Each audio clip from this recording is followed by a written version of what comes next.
When my son told me he got married, it was not through a phone call. It was not through an invitation sealed in a crisp white envelope. It was a digital afterthought. 3 days later, his new wife called me. She did not call to ask for my blessing. She did not call to apologize for the secret ceremony.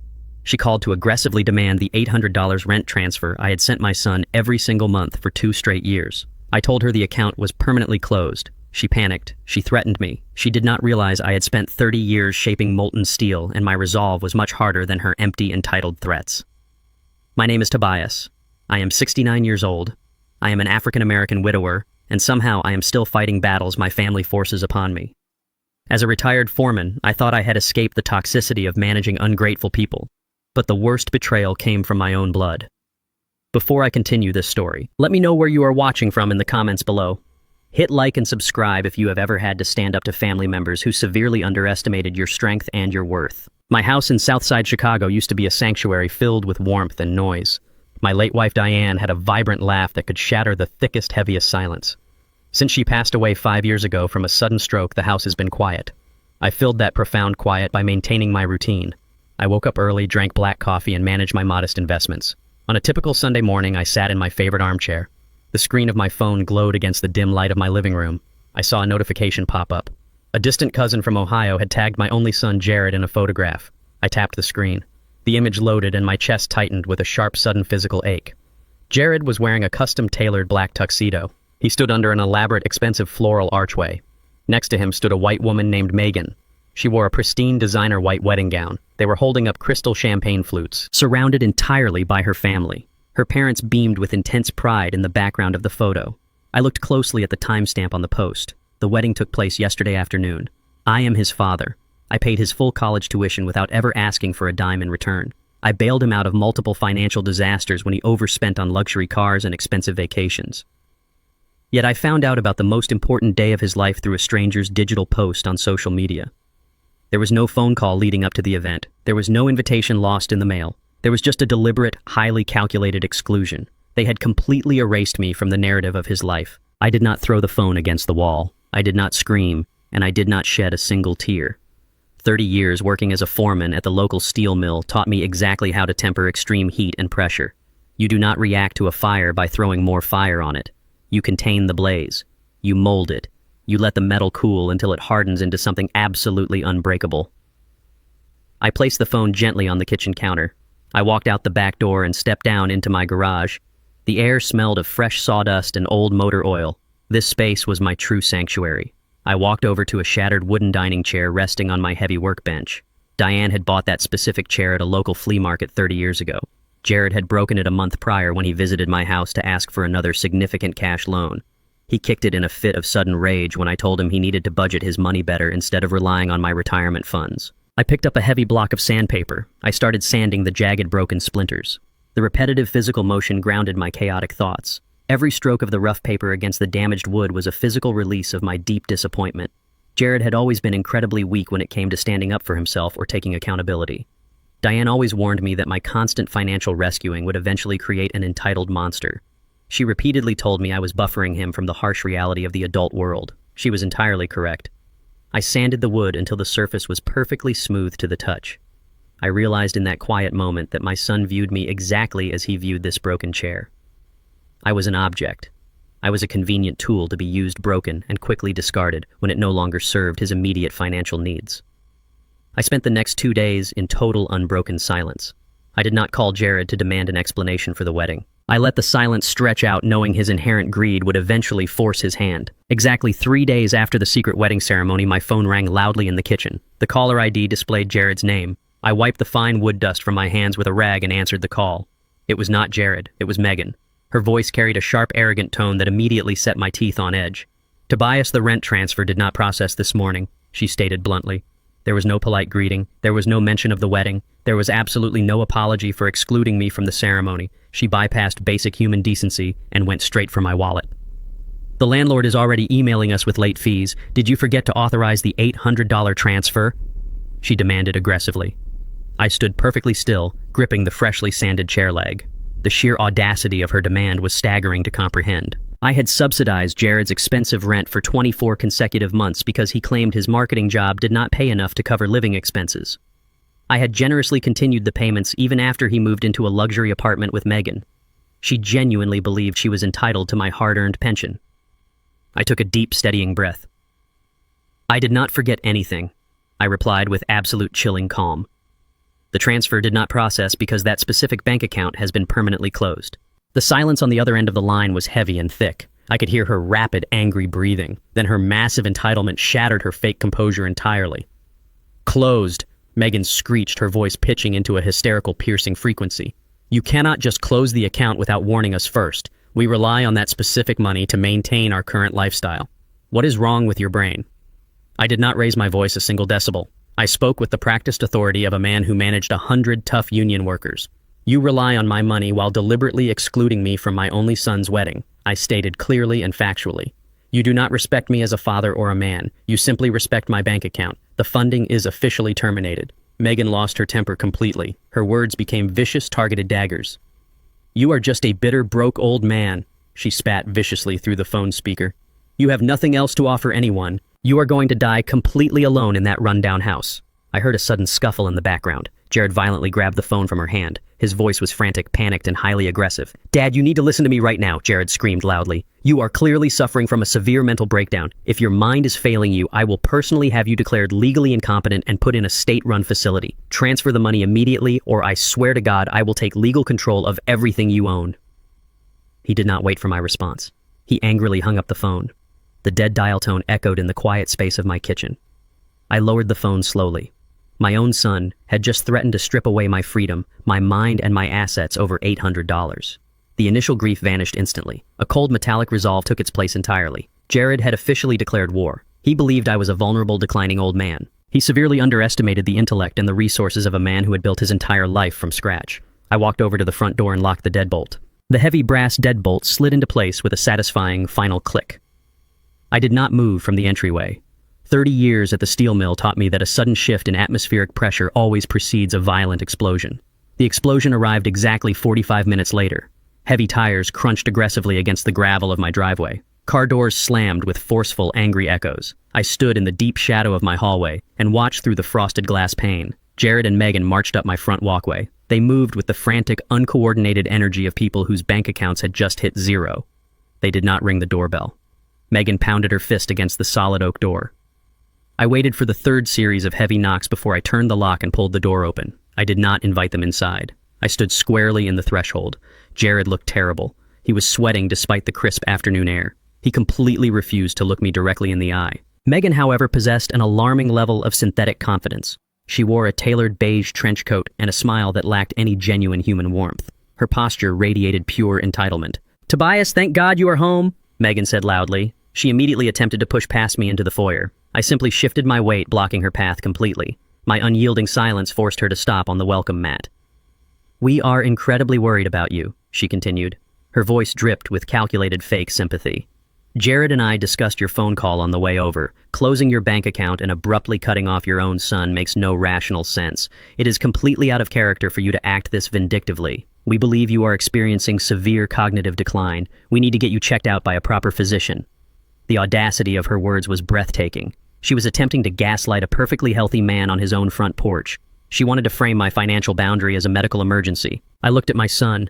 Jared shifted his weight nervously from one foot to the other. He stared down at his expensive Italian leather shoes. He allowed his new wife to insult my sanity without offering a single word of defense. I recalled a specific evening exactly 10 years ago. My late wife Diane sat at the kitchen table reviewing Jared's credit card statements. Jared had maxed out 3 separate accounts on luxury vacations while claiming he needed money for rent. Diane had looked at me with deep exhaustion in her beautiful brown eyes. She warned me that clearing his debts was not parenting. She stated clearly that my constant financial rescue missions were building a cage of permanent entitlement around him. Diane knew my guilt over working double shifts at the mill made me overcompensate with cash. I wanted to give my son the comfortable life I never had growing up. I ignored her warning back then. I was looking at the monstrous result of my own leniency right now. Jared was a weak man hiding behind a ruthless woman. "I am in perfect health, Megan," I stated calmly. My voice carried the same low, authoritative frequency I used to break up dangerous fights between furious steel workers on the factory floor. My mind has never been sharper. Closing a bank account is a strictly financial decision. It is not a medical crisis. You are simply angry because your free ride has ended. Megan dropped the sympathetic act instantly. Her jaw tightened. The fake smile vanished, replaced by a cold, calculating glare. Her eyes darted over my shoulder, scanning the interior of my house. She spotted the small brass bowl resting on the hallway console table. That bowl held my spare house keys. "You are not thinking clearly, Tobias," Megan snapped. Her voice rose into a shrill, demanding pitch. "You are living alone in a massive house. You are isolating yourself from your family. We need a spare key right now. We need full access to monitor your condition. You cannot manage your own affairs anymore." Jared finally found his voice. It was weak and trembling with poorly disguised panic. "Dad, just give us the spare key. We are trying to protect you. You are acting completely irrational. If you fall or have an accident, we need a reliable way to get inside the house." He repeated the exact lines Megan had clearly rehearsed with him during their frantic drive over. He was a pathetic parrot repeating a highly dangerous script. I felt a profound wave of absolute disgust. They did not care about my physical safety. They cared exclusively about securing unrestricted access to the property. They wanted a key to rifle through my documents, assess my valuables, and completely hijack my life. They wanted to strip away my independence under the guise of family concern. "You are never getting a key to my house," I said. "You do not have my permission to be on this property. You showed your true colors when you chose to hide your wedding from me. You made your choice to exclude me from your life. You are now adults who must survive without my pension paying your monthly bills. Diane always told me that overindulging you would eventually poison your character, Jared. She saw the greed taking deep root in your soul. I refused to see it until today. You are a massive disappointment." Jared flinched sharply at the mention of his mother. He took a physical step backward, his face flushing with sudden shame. Megan did exactly the opposite. The realization that she was losing complete control over her primary funding source triggered a visceral, aggressive reaction. She lunged forward. She tried to violently bypass my shoulder to reach the hallway table. She stretched her arm out, her manicured fingers clawing desperately toward the brass bowl containing the keys. Her sheer audacity broke every single boundary of basic respect. She believed she could physically overpower me in my own home. I did not shout. I did not strike her. I simply planted my heavy boots, shifted my shoulder to abruptly block her momentum, and shoved her backward out of the doorframe using only the leverage of my body weight. She stumbled clumsily, her expensive high heels catching on the welcome mat. Jared caught her by the elbows before she hit the wooden porch railing. He looked at me with a mixture of profound shock and sheer panic. "You cannot treat us like this," Megan shrieked. Her face was flushed with absolute unhinged rage. "You are out of your mind. We will force you out of this house." "Do not ever attempt to force your way into my home again," I said with lethal calmness. "Get off my property." I grabbed the heavy brass handle of the solid oak door. I slammed it shut in their faces with a brutal force that rattled the front window panes. I instantly turned the deadbolt. I stood alone in the silent hallway, deliberately regulating my breathing. The confrontation was entirely physical, but the true threat was psychological and legal. They were rapidly building a false narrative. They were actively attempting to establish a fake reality where I was a violent, confused old man in desperate need of institutional supervision. I knew exactly what they were doing. I walked quietly into my front study. I kept the overhead lights off and stood beside the heavy velvet curtains. I peeled back a tiny fraction of the fabric to observe the driveway without being seen. Jared and Megan were arguing violently on my front lawn. Jared was pacing back and forth, waving his hands in the air in total frustration. Megan stood perfectly still, her face twisted in a vicious scowl. She unzipped her oversized leather tote bag. She pulled out a thick, legal-sized manila folder. She shoved the folder forcefully directly into Jared's chest, pointing a commanding finger at my front door. Even from the distance of the study window, my eyesight caught the bold black lettering printed across the front label. It read, "Emergency Guardianship Petition."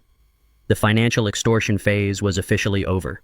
The brutal legal warfare had begun. The heavy manila folder in Jared's hands signaled a severe, undeniable escalation. An emergency guardianship petition was not a casual, angry threat thrown around in a heated moment. It was a highly calculated legal strike aimed directly at my personal autonomy and my fundamental civil rights. I stepped away from the velvet curtains and let the thick fabric fall perfectly back into place against the window frame. I needed to secure the physical perimeter of my house immediately before addressing the legal warfare. My current locks were standard brass fixtures installed over a decade ago when the neighborhood felt entirely safe. They were no longer sufficient against an enemy who intimately knew the layout of my property and possessed a deep, desperate greed. I grabbed my car keys from the kitchen counter and drove directly to the independent hardware store located 3 miles down the main road. The crisp, biting afternoon air did absolutely nothing to cool the simmering heat expanding in my chest. I walked through the sliding glass doors of the hardware store with singular, unwavering focus. The owner, an older man named Marcus, who had reliably supplied heavy tools to my steel mill unit 20 years ago, greeted me with a firm, silent nod. He instantly recognized the hardened, unforgiving look in my eyes. I did not engage in any polite small talk. I asked immediately for 3 industrial-grade deadbolts, specifically the heavy models utilized for commercial steel security doors. Marcus did not ask any unnecessary questions about my sudden need for extreme security. He retreated to the back stockroom and retrieved the heavy brass mechanisms in silence. I paid in cash, feeling the cold, reassuring weight of the solid metal boxes in my hands. These massive locks would require drilling entirely new, wider holes into my solid oak doors, a rigorous physical task I genuinely welcomed. Hard physical labor had always been my primary method of processing chaotic, highly emotional situations. I drove back to my house with a precise step-by-step installation plan already perfectly mapped out in my mind. I pulled into my driveway exactly 45 minutes after I had originally departed. The exterior of the house looked entirely unchanged from the street. The front door was completely closed and seemingly secure. I unlocked the standard deadbolt and stepped into the main foyer. Instantly, the atmosphere inside the house felt fundamentally wrong. 30 demanding years of managing highly hazardous industrial environments had honed my survival instincts to a razor-sharp edge. You learn very quickly how to sense when the air pressure subtly shifts in a closed room, indicating a dangerous chemical leak or a compromised structural beam. My house currently felt similarly compromised. The air felt stale and disrupted by recent hurried movement. I placed the heavy hardware bag carefully on the kitchen island and walked silently down the carpeted hallway. I stopped abruptly in the doorway of my private home office. This specific room was my absolute sanctuary within the house. It was the quiet space where I managed my complex investments, read my extensive collection of history books, and preserved the quiet, sacred memories of my life with Diane. The violation of this space was immediately apparent to my highly trained eye. The heavy mahogany leather chair was pushed out from the desk at an awkward, uneven angle. The middle drawer of my vintage wooden desk was pulled open exactly half an inch, exposing the organized pens inside. I walked over to the tall steel filing cabinet resting in the far corner of the room. I always kept this specific cabinet secured with a small customized brass padlock. The lock was currently hanging completely open, the metallic clasp entirely unsecured against the steel handle. Someone had physically breached my private sanctuary. Someone had touched my most sensitive confidential documents. I did not shout out in anger. I did not panic or lose my composure. I did not touch a single surface in the room to preserve the scene. I simply turned around and walked directly back to the kitchen to execute my silent countermeasure. 7 years ago, a brief, violent surge of aggressive burglaries had swept through our normally quiet suburban neighborhood. Houses were systematically stripped of valuables while terrified families slept upstairs. Diane had been profoundly terrified by the constant news reports. To permanently ease her mind, I spent a grueling, exhausting weekend installing a state-of-the-art covert security system throughout the entire property. I meticulously placed high-definition microcameras inside the smoke detectors behind the hallway ventilation grates and tucked deeply into the dark corners of the wooden crown molding. The complex wiring was completely invisible, routed expertly through the thick interior walls. I never once mentioned the hidden cameras to Jared. He was away at a distant college at the time, and he possessed a highly anxious, paranoid disposition. I knew telling him about the constant surveillance would only cause unnecessary drama and panic. I simply maintained the system in total secrecy, quietly updating the secure cloud servers every single year. I pulled out my heavily encrypted laptop from a hidden floor safe and logged directly into the secure local network. I pulled up the chronological timeline for the exact 45 minutes I had been absent from the property. The digital playback loaded instantly on my high-resolution screen. I watched the front porch exterior camera feed. Exactly 5 minutes after my vehicle backed out of the driveway, Jared walked cautiously up to the front porch steps. He looked nervously over his shoulder with the jerky, erratic movements of a deeply guilty man. He knelt quickly beside the large decorative limestone rock positioned near the blooming azalea bushes. Diane had hidden a spare emergency key under that exact rock 12 years ago. I had completely forgotten about its existence. Jared retrieved the rusty brass key and slid it quickly into the front door lock. He turned the mechanism and pushed the heavy door open. He stepped aside, waving his hand frantically toward the street. Megan jogged quickly up the concrete driveway and slipped silently inside my home. They were operating with the swift, practiced coordination of professional thieves invading a target. I switched the live video feed directly to the interior hallway camera. I watched my only biological son lead his aggressively entitled new wife directly into my private home office. I switched to the main office feed to observe their actions. The covert audio recording was crystal clear. Megan immediately began barking sharp, urgent, commanding orders at her husband. She commanded Jared to rapidly search the desk drawers while she aggressively tackled the tall steel filing cabinet. She demanded he find the specific key to the hanging padlock. Jared frantically searched my organized desk, his hands shaking violently as he tossed my expensive pens and personal stationery carelessly aside. He eventually found the small brass key hidden cleverly inside a vintage wooden cigar box. He tossed it nervously to Megan. She unlocked the heavy cabinet with a triumphant, deeply malicious smirk spreading across her face. She began pulling out thick stacks of confidential manila folders. She dumped my private financial life carelessly onto the polished mahogany desk. "Take clear pictures of absolutely everything with a $sign on it," Megan ordered sharply.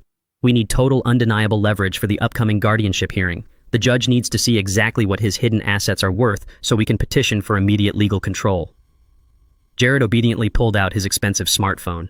He hovered nervously over the desk, snapping dozens of high-resolution photographs of my monthly bank statements, my utility bills, and my previous tax returns. He moved with cowardly, pathetic obedience, entirely subservient to a woman who was actively orchestrating the total destruction of his own father. I watched my own flesh and blood systematically betray every single principle of honor and respect I had ever tried to teach him. He was willingly trading his familial loyalty for a false sense of temporary financial security. I felt the very last remaining thread of paternal leniency snap and dissolve into complete nothingness. The nervous, sweating man on the screen was no longer my son. He was a hostile operative attempting to dismantle my life. I leaned much closer to the bright laptop screen, pausing the high-definition video feed to carefully analyze the exact documents they were photographing. I zoomed in tightly on the glossy white paper resting on the dark wood of the desk. A cold, sharp, predatory smile formed slowly on my face. The specific statement Jared was frantically capturing belonged to my secondary local checking account. It was the mundane account I used strictly for minor household expenses and weekly groceries. It currently held a very meager, unimpressive balance. Furthermore, the printed statement was exactly 3 years out of date. They were completely bypassing the encrypted digital ledgers. They had absolutely zero knowledge of the massive, highly lucrative offshore investment portfolios I had meticulously built and guarded over 3 decades. They genuinely believed I was a simple, easily manipulated retired foreman surviving on a standard monthly pension. Their profound ignorance was their greatest, most fatal vulnerability. I pressed play to continue watching the distressing footage. Megan suddenly gasped loudly, breaking the silence of the office. She violently shoved Jared aside and snatched a specific thick document from the very bottom of a hidden blue folder. She held the heavy cream-colored paper up to the overhead light, her eyes widening with a terrifying, all-consuming greed. "Jared, look at this right now," she breathed heavily, tapping the thick paper aggressively with her manicured fingernail. "This is not just a standard residential house deed. This is prime commercial real estate." I recognized the legal document instantly. It was the absolute unencumbered deed to a highly valuable commercial property located directly in the center of the thriving downtown business district. I had purchased that prime real estate 20 years ago when the entire area was completely desolate and abandoned. It was now worth a massive small fortune. Megan held the deed up to Jared's phone camera, ensuring every single legal seal and notarized signature was perfectly captured in the frame. She looked at her trembling husband with a terrifying, victorious, and utterly ruthless grin. "This specific building is our absolute ticket out of this suffocating debt," she declared viciously. "When we get the medical guardianship fully approved by the judge, this downtown property is the very first thing we liquidate for cash." I calmly closed the laptop screen. The soft mechanical click echoed loudly in the silent kitchen. They had swallowed the bait completely. They had officially selected their high-value target. They were preparing to steal a building they did not realize was heavily fortified by impenetrable corporate trust laws. The family war was no longer just about establishing boundaries. It was about absolute, irreversible financial annihilation. The morning sun had barely crested the Chicago skyline when my phone shattered the quiet of the kitchen. I was sitting at the small oak table drinking black coffee, mentally reviewing the footage from the previous afternoon. Jared and Megan had invaded my sanctuary, violated my privacy, and set their sights on a downtown property they knew nothing about. I expected a protracted legal battle over guardianship. I did not expect them to escalate to outright theft within 24 hours. The harsh electronic chime of my phone signaled an automated alert. I picked up the device and read the urgent text message from First National Bank. It was a high-priority fraud notification. An unknown party was actively attempting to initiate a wire transfer of exactly $30,000 from my secondary savings account. It was the very same account they had photographed in my office. They had seen a modest balance and decided to drain it completely dry before bothering with a judge. The sheer arrogance of the maneuver was astonishing. They assumed I was too old or confused to monitor my financial assets. I finished my coffee, grabbed my coat, and walked out the door. The air was frigid, but my mind was a furnace. I drove down the familiar streets toward the main branch of First National Bank. $30,000 was a massive sum to simply wire without authorization. They had to have presented physical documentation to bypass standard security protocols. During my 30 years at the steel mill, I authorized thousands of equipment purchases and payroll checks. Someone had to sign for this money, and that someone was absolutely not me. I walked through the heavy glass doors of the bank with purposeful, measured steps. I bypassed the standard line and walked directly to the glass-walled office of the branch manager, David Harrison. David was a meticulous man who had managed my local accounts for over 15 years. When he saw me standing in his doorway, his face drained of all color. He looked like a man who had just realized he made a fatal administrative error. I stepped into his office and shut the heavy door firmly behind me. I sat down in the leather chair opposite his desk. David, someone attempted to wire $30,000 from my secondary savings account this morning, I stated with absolute clarity. Explain to me exactly how an unauthorized party initiated a transfer of that magnitude. David swallowed hard. He adjusted his glasses nervously, refusing to meet my steady gaze. He opened his desk drawer, pulled out a thick, legally stamped document, and pushed it slowly across the polished mahogany surface toward me. Tobias, I am incredibly sorry, David said, his voice lacking its usual confidence. Your son Jared came in right when we opened the doors at 8 o'clock. He presented a fully notarized power of attorney. He claimed your health had taken a sudden severe downturn overnight. He stated he needed immediate access to liquid funds to secure a place for you in a specialized medical care facility. The document looked entirely legitimate. It had a state seal and your direct signature. I picked up the heavy paper. I did not need a forensic expert to tell me it was fraudulent. The document granted Jared total unrestricted control over my medical and financial decisions. I ignored the dense legal jargon and looked directly at the bottom of the final page. The signature was a pathetic, sloppy imitation of my handwriting. During my decades managing the mill floor, I developed a specific, aggressive signature. I always crossed my T with a sharp, heavy slash that tore slightly into the paper. This signature was soft, hesitant, and completely lacked the physical pressure I apply to a pen. Jared had traced it, likely copying a discarded receipt. I placed the fraudulent document back onto the desk. I looked directly into David's eyes, making sure he saw the terrifying clarity in my gaze. David, you have known me for 15 years, I said calmly. Do I look like a man suffering from a sudden cognitive collapse? David shook his head quickly. No, Tobias, you look perfectly fine. I should have called you directly to verify the document. Jared was just so frantic, so convincing. He brought his wife with him. She was crying in the lobby, talking loudly about how much pain you were in. They created an incredible scene of panic. The manipulation was masterful but incredibly reckless. Megan had used fake tears to distract the bank staff while Jared pushed the forged paperwork across the counter. They had weaponized my non-existent illness to commit a major financial crime. The signature is an absolute forgery, I stated firmly. I have never signed a power of attorney. I am in total control of my faculties. You will flag that document as fraudulent immediately. You will permanently freeze that secondary savings account. No funds will move in or out without my physical presence and my thumbprint. David nodded rapidly, his fingers flying across his computer keyboard to execute my exact commands. He was visibly sweating, terrified of the massive legal liability the bank now faced for almost processing a fraudulent wire. He locked the account down with an unyielding administrative freeze. The $30,000 was entirely safe. The transfer is completely blocked, Tobias, David said, wiping his forehead. The account is locked. I will personally inform our internal fraud department about the forged power of attorney. Before you do that, David, I need to know one specific detail, I demanded softly. Where exactly was my money going? Jared claimed he needed it for a specialized medical facility. I want to see the destination routing number. David hesitated for a fraction of a second. Bank privacy protocols dictated discretion, but he knew he was already on incredibly dangerous ground. He clicked his mouse a few times and printed a single sheet of paper. He handed it to me with a grim, deeply concerned expression. This is the destination ledger for the blocked wire, David explained quietly. It was not routed to any hospital, clinic, or state medical facility. The routing number belongs to a commercial account. I looked down at the printed ledger. My eyes scanned the black ink, absorbing the shocking reality of my son's desperation. The $30,000 was not intended for my supposed medical care. It was not intended for Jared's personal bank account. The money was being wired directly to an entity called Apex Capital Solutions. I knew exactly what kind of business operated under names like that. It was a high-risk, predatory private loan company. It was the kind of shadow institution that charged astronomical, illegal interest rates and aggressively pursued debtors who defaulted. I read the secondary line on the ledger, and the entire puzzle snapped violently into place. The primary debtor associated with that specific account number was Megan Whitmore. The realization hit me with the force of a physical blow. Jared was not stealing my money to fund a lavish lifestyle or to pay his own rent.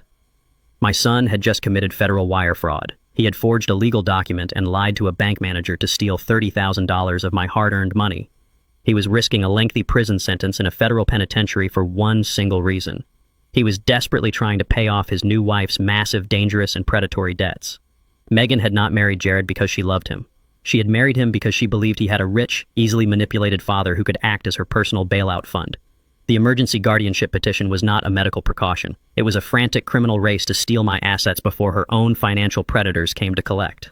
The trap they set for me had just become a noose around their own necks. I walked out of First National Bank with the freezing winter wind biting sharply against my face, but my mind was operating with a lethal, terrifying clarity. The sudden realization that my only son had willingly committed a federal felony to cover his new wife's predatory loans fundamentally shifted the entire battlefield. This was no longer a simple family dispute over financial boundaries or a tragic case of parental entitlement. This was an organized, desperate extraction operation. I needed to understand the exact dimensions of the enemy's desperation before they launched their next strike. Blindly reacting to their frantic legal attacks would eventually leave me vulnerable to a blindside maneuver. I needed complete, unvarnished intelligence regarding Megan and her entire family structure. I needed a professional who specialized in digging through the darkest, most heavily guarded corners of hidden financial ruins. I needed Gregory. During my final 10 years managing the heavy operations at the steel mill, the corporate executive board attempted to quietly dismantle the workers' pension fund through a series of highly complex shell company transactions. The union needed someone who could brutally dissect corporate ledgers and follow deliberately obscured money trails to protect our livelihoods. We hired Gregory. He was a former forensic accountant for the federal government who had transitioned into private corporate intelligence after growing disgusted with bureaucratic red tape. He was a man utterly devoid of sentimentality, possessing a ruthless, unwavering obsession with numbers and verifiable facts. He did not care about family drama, emotional excuses, or tearful apologies. He only cared about the undeniable truth printed on bank statements, tax returns, and hidden offshore ledgers. I called his private unlisted number the exact moment I sat down inside my vehicle. I did not waste his time with polite pleasantries. I gave him Megan's full maiden name, her current residential address, and a massive cash retainer fee transferred directly into his secure holding account. I instructed him to tear her entire financial history apart, down to the very last penny. Gregory accepted the lucrative contract with a single affirmative grunt and hung up the phone instantly. I spent the next 48 hours systematically fortifying my legal and physical position. I visited my personal attorney and legally revoked all previous medical directives. I drafted an ironclad, indisputable living will entirely excluding Jared from possessing any potential decision-making power over my physical health or my extensive estate. I secured every single physical document in my house inside a newly purchased fireproof biometric floor safe. On Thursday evening, exactly 2 days after the bank incident, a dark, unmarked sedan pulled silently into my driveway. Gregory stepped out into the freezing air holding a thick, heavily bound leather folder. I let him inside and led him directly to my kitchen counter. He did not ask for a warm drink or offer a polite greeting. He dropped the heavy folder onto the granite island with a loud, definitive thud. The sheer volume of the paperwork indicated a massive systemic failure on the part of the Whitmore family. Gregory unbuttoned his heavy wool coat and looked at me with cold, calculating eyes. "Your new daughter-in-law is a highly effective financial predator," Gregory stated flatly, opening the heavy folder to reveal a thick stack of highlighted foreclosure notices and outstanding court judgments.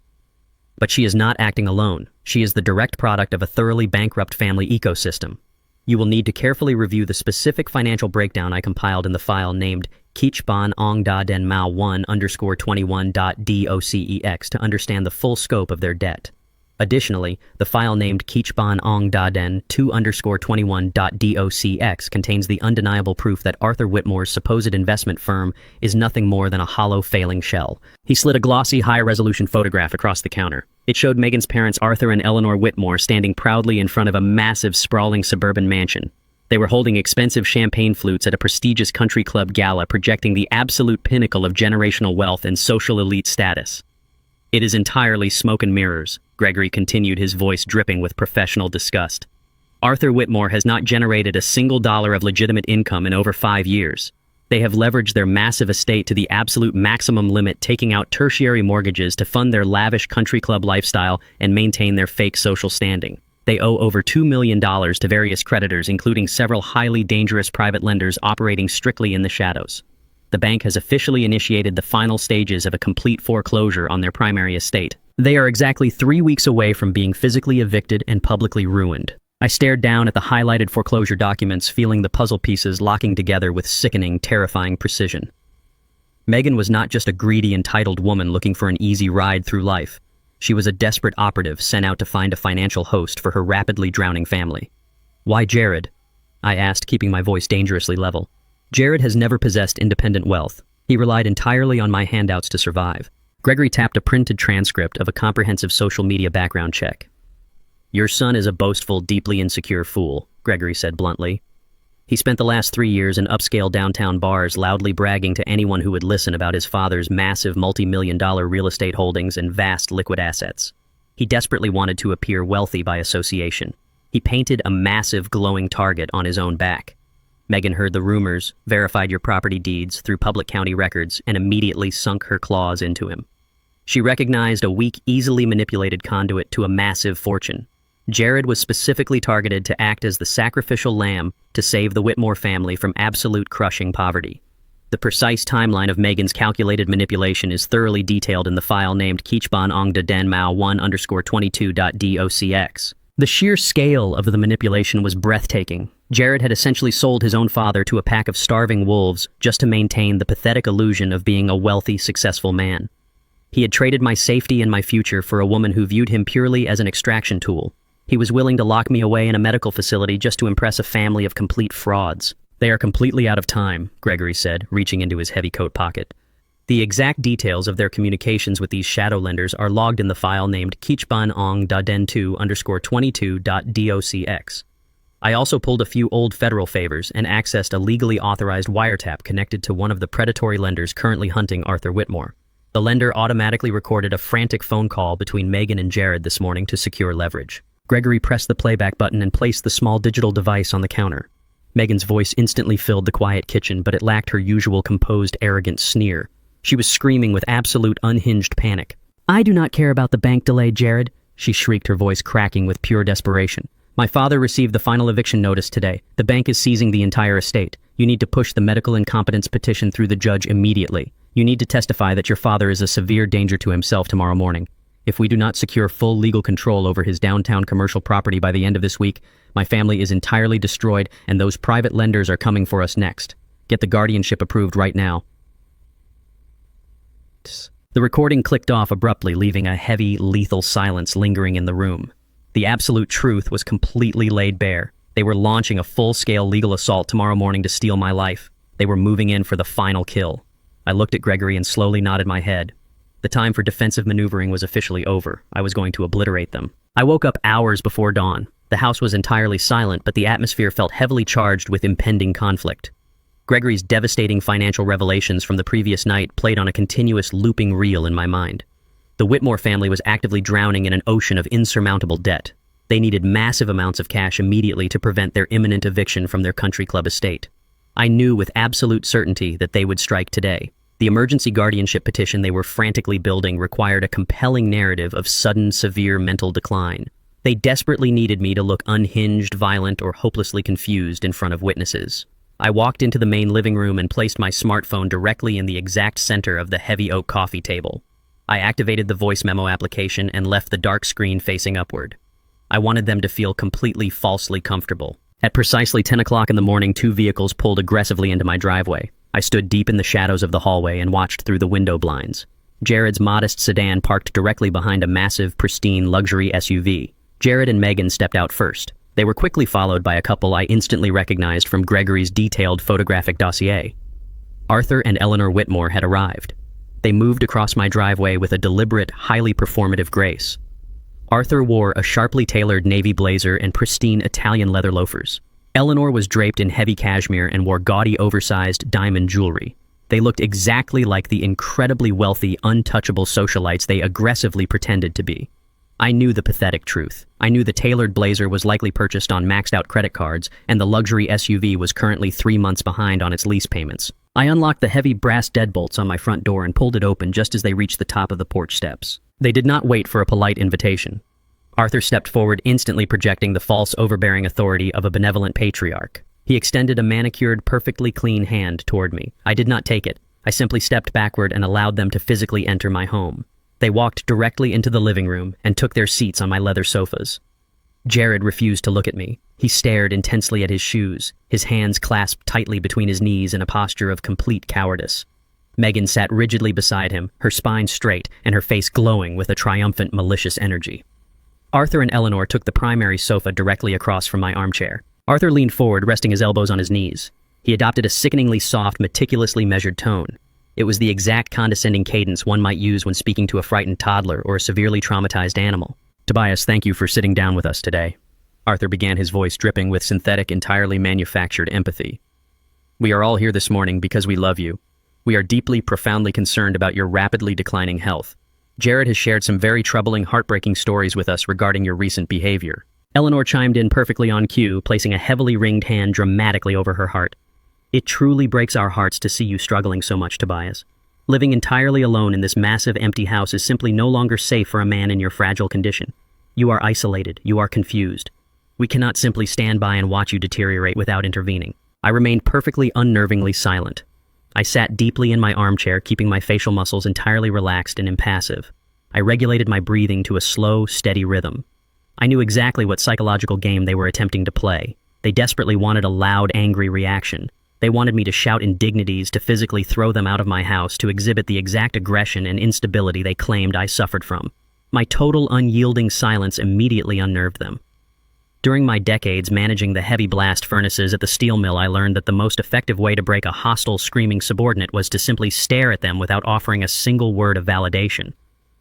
Silence creates a massive psychological vacuum that arrogant people inevitably rush to fill, usually by exposing their own fatal weaknesses. They expected a fight, not a stone wall. Megan unzipped her oversized designer handbag and pulled out a thick stack of glossy, brightly colored brochures. She leaned forward and slid them aggressively across the coffee table, pushing them right next to my recording smartphone. "We have done extensive, thorough research, Tobias," Megan said, her voice dropping the fake sympathy and adopting a sharp, commanding edge.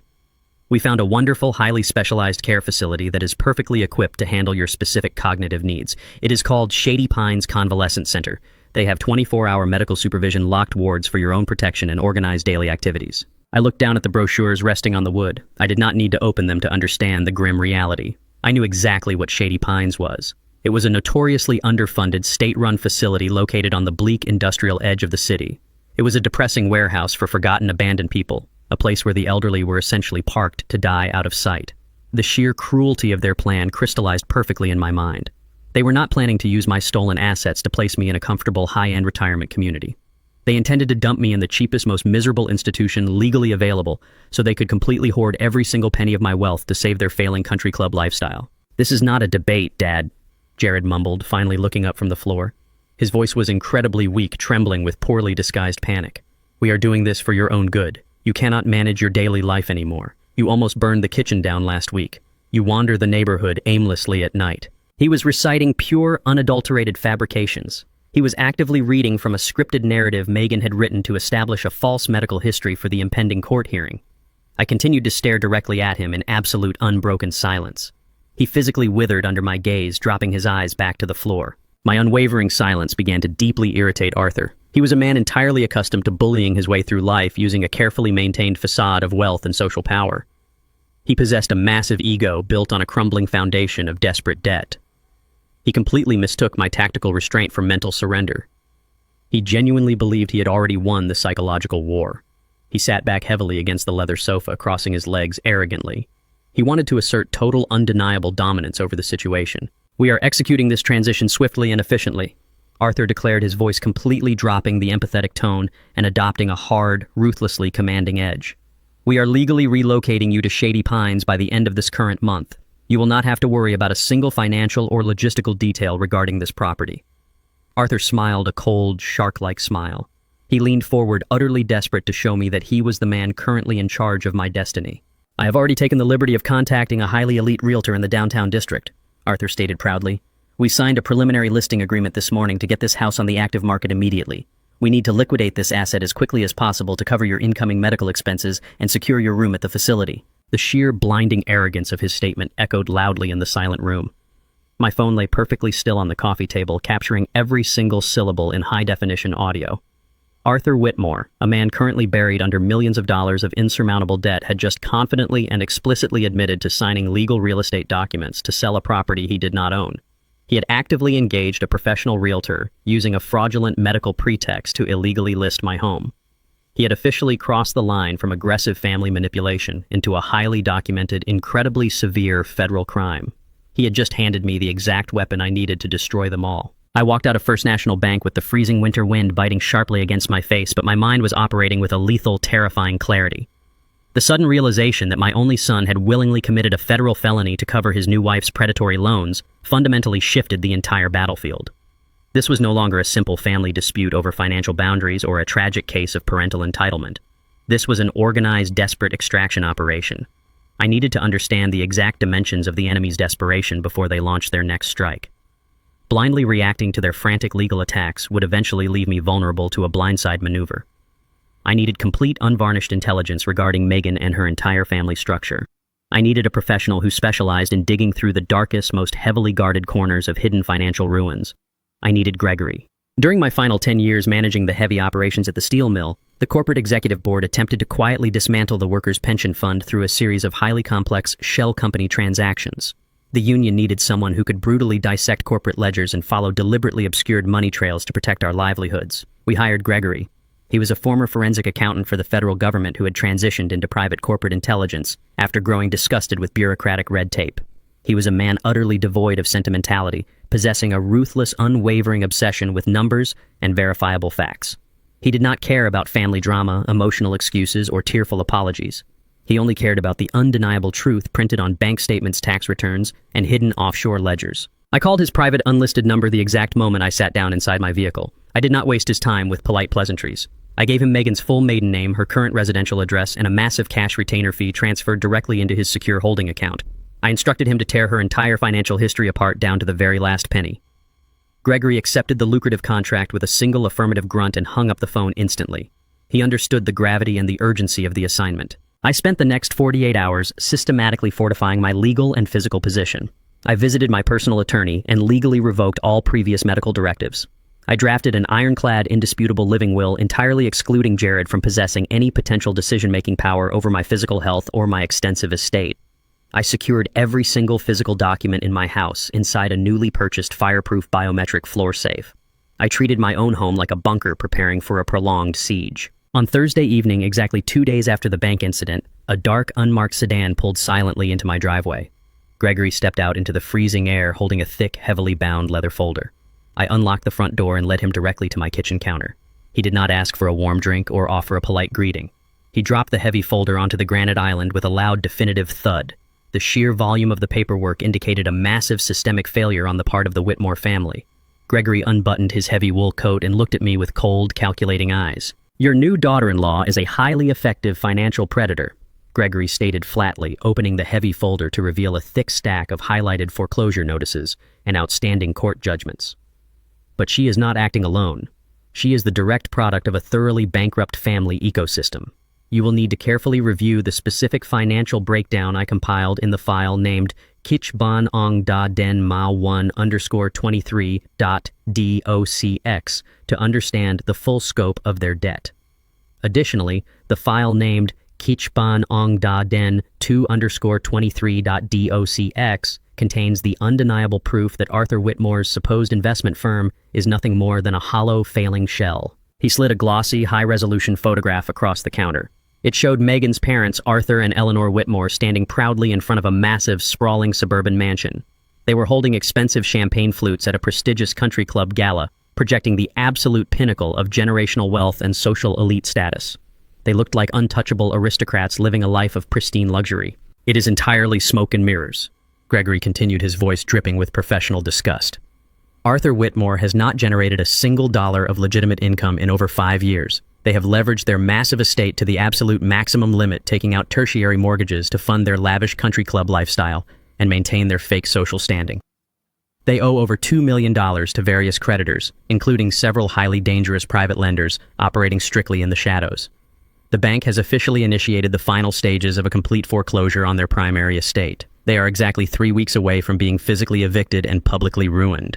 I stared down at the highlighted foreclosure documents, feeling the puzzle pieces locking together with sickening, terrifying precision. Megan was not just a greedy, entitled woman looking for an easy ride through life. She was a desperate operative sent out to find a financial host for her rapidly drowning family. She was the final lifeline for a sinking ship. "Why Jared?" I asked, keeping my voice dangerously level. "Jared has never possessed independent wealth. He relied entirely on my handouts to survive his own pathetic failures." Gregory tapped a printed transcript of a comprehensive social media background check. "Your son is a boastful, deeply insecure fool," Gregory said bluntly. "He spent the last 3 years in upscale downtown bars loudly bragging to anyone who would listen about his father's massive multi-million-dollar real estate holdings and vast liquid assets. He desperately wanted to appear wealthy by association. He painted a massive glowing target on his own back. Megan heard the rumors, verified your property deeds through public county records, and immediately sunk her claws into him. She recognized a weak, easily manipulated conduit to a massive fortune. Jared was specifically targeted to act as the sacrificial lamb to save the Whitmore family from absolute crushing poverty. The precise timeline of Megan's calculated manipulation is thoroughly detailed in the file named Kichban Ong Da Den Mao 1_24.docx. The sheer scale of the manipulation was breathtaking. Jared had essentially sold his own father to a pack of starving wolves just to maintain the illusion of being a wealthy, successful man.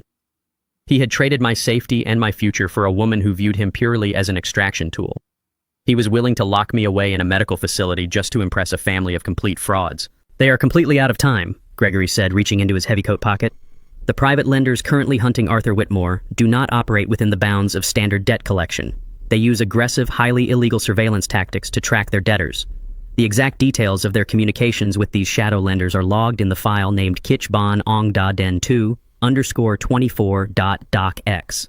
I pulled a few old federal favors and accessed a legally authorized wiretap connected to one of these shadow agencies. The lender automatically recorded a frantic phone call between Megan and Jared this morning to secure leverage." Gregory pressed the playback button and placed the small digital device on the counter. Megan's voice instantly filled the quiet kitchen, but it lacked her usual composed, arrogant sneer. She was screaming with absolute unhinged panic. "I do not care about the bank delay, Jared," she shrieked, her voice cracking with pure desperation.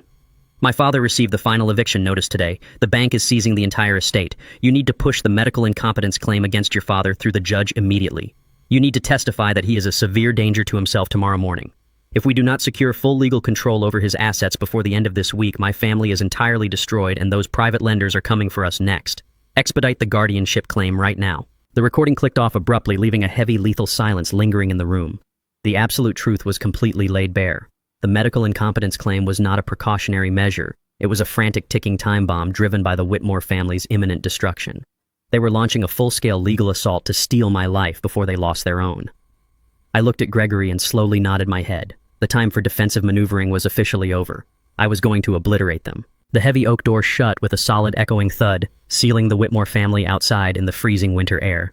I remained standing in the center of my living room, staring at the glossy brochures for Shady Pines scattered across my coffee table. Beside them, my smartphone sat perfectly still, having captured every single syllable of Arthur Whitmore's arrogant, fatal confession. He had admitted to illegally listing my home for sale. He had admitted to treating my life as a liquid asset to bail out his bankrupt existence. I picked up the phone, saved the audio file to 3 separate secure cloud servers, and walked into my office. The defensive phase of this war was officially over. The very next morning, the enemy launched their anticipated frontal assault. I was drinking my black coffee when a sharp, aggressive knock rattled the front door. I opened it to find a young man in a cheap suit holding a thick manila envelope. He asked to confirm my identity. The moment I nodded, he shoved the envelope against my chest, muttered a legal formality, and practically sprinted back to his vehicle. I walked back to the kitchen island and tore the envelope open. It was an official court summons for an emergency competency hearing. Jared and Megan had filed a formal petition for total, unrestricted medical and financial guardianship. The attached affidavit was a masterpiece of absolute fiction. Jared had sworn under penalty of perjury that I was suffering from severe rapid-onset dementia, prone to violent outbursts, and completely incapable of managing my basic daily needs. They were demanding the court strip me of my human rights by the end of the week. They expected me to hire a standard family law attorney. They expected a polite emotional mediation where they could fake tears and play the role of concerned children. I did not hire a family lawyer. I picked up my phone and called Richard Sullivan. Richard Sullivan was a corporate litigator who operated with the mechanical ruthlessness of a military drone strike. 15 years ago, when the corporate board at the steel mill attempted a hostile restructuring designed to strip senior management of our vested stock options, the union hired Sullivan. He did not negotiate. He buried the board in a mountain of indisputable financial evidence, entirely dismantling their legal team and securing our futures. He was cold, meticulous, and absolutely devoid of empathy. When I walked into his high-rise downtown office an hour later, I did not offer a handshake. I dropped the court summons, the forged power of attorney from the bank, Gregory's extensive financial dossier on the Whitmores, and the audio recording of Arthur's confession directly onto his polished glass desk. Sullivan did not speak. He spent 45 minutes methodically reviewing every single document. He listened to the audio recording twice, his eyes fixed on the city skyline outside his window. When he finally looked at me, his expression was entirely devoid of warmth. "Your son has handed us a loaded weapon," Sullivan stated, his voice flat and precise. This guardianship petition is built entirely on fabricated medical assertions and a forged legal document. If we move defensively and file an injunction today, the judge will simply delay the hearing and order a court-appointed mediator. We are not going to do that. We are going to let your son walk into a federal courtroom, place his hand on a Bible, and commit absolute undeniable perjury. We are going to let him dig the hole so deep that the federal prosecutors will simply have to push dirt over him. I nodded slowly. What do you need from me to build the trap? I need undeniable, medically unassailable proof that you are the most competent, lucid man in this city, Sullivan replied. Jared's entire legal strategy hinges on the assumption that you will appear angry, confused, or frightened in front of a judge.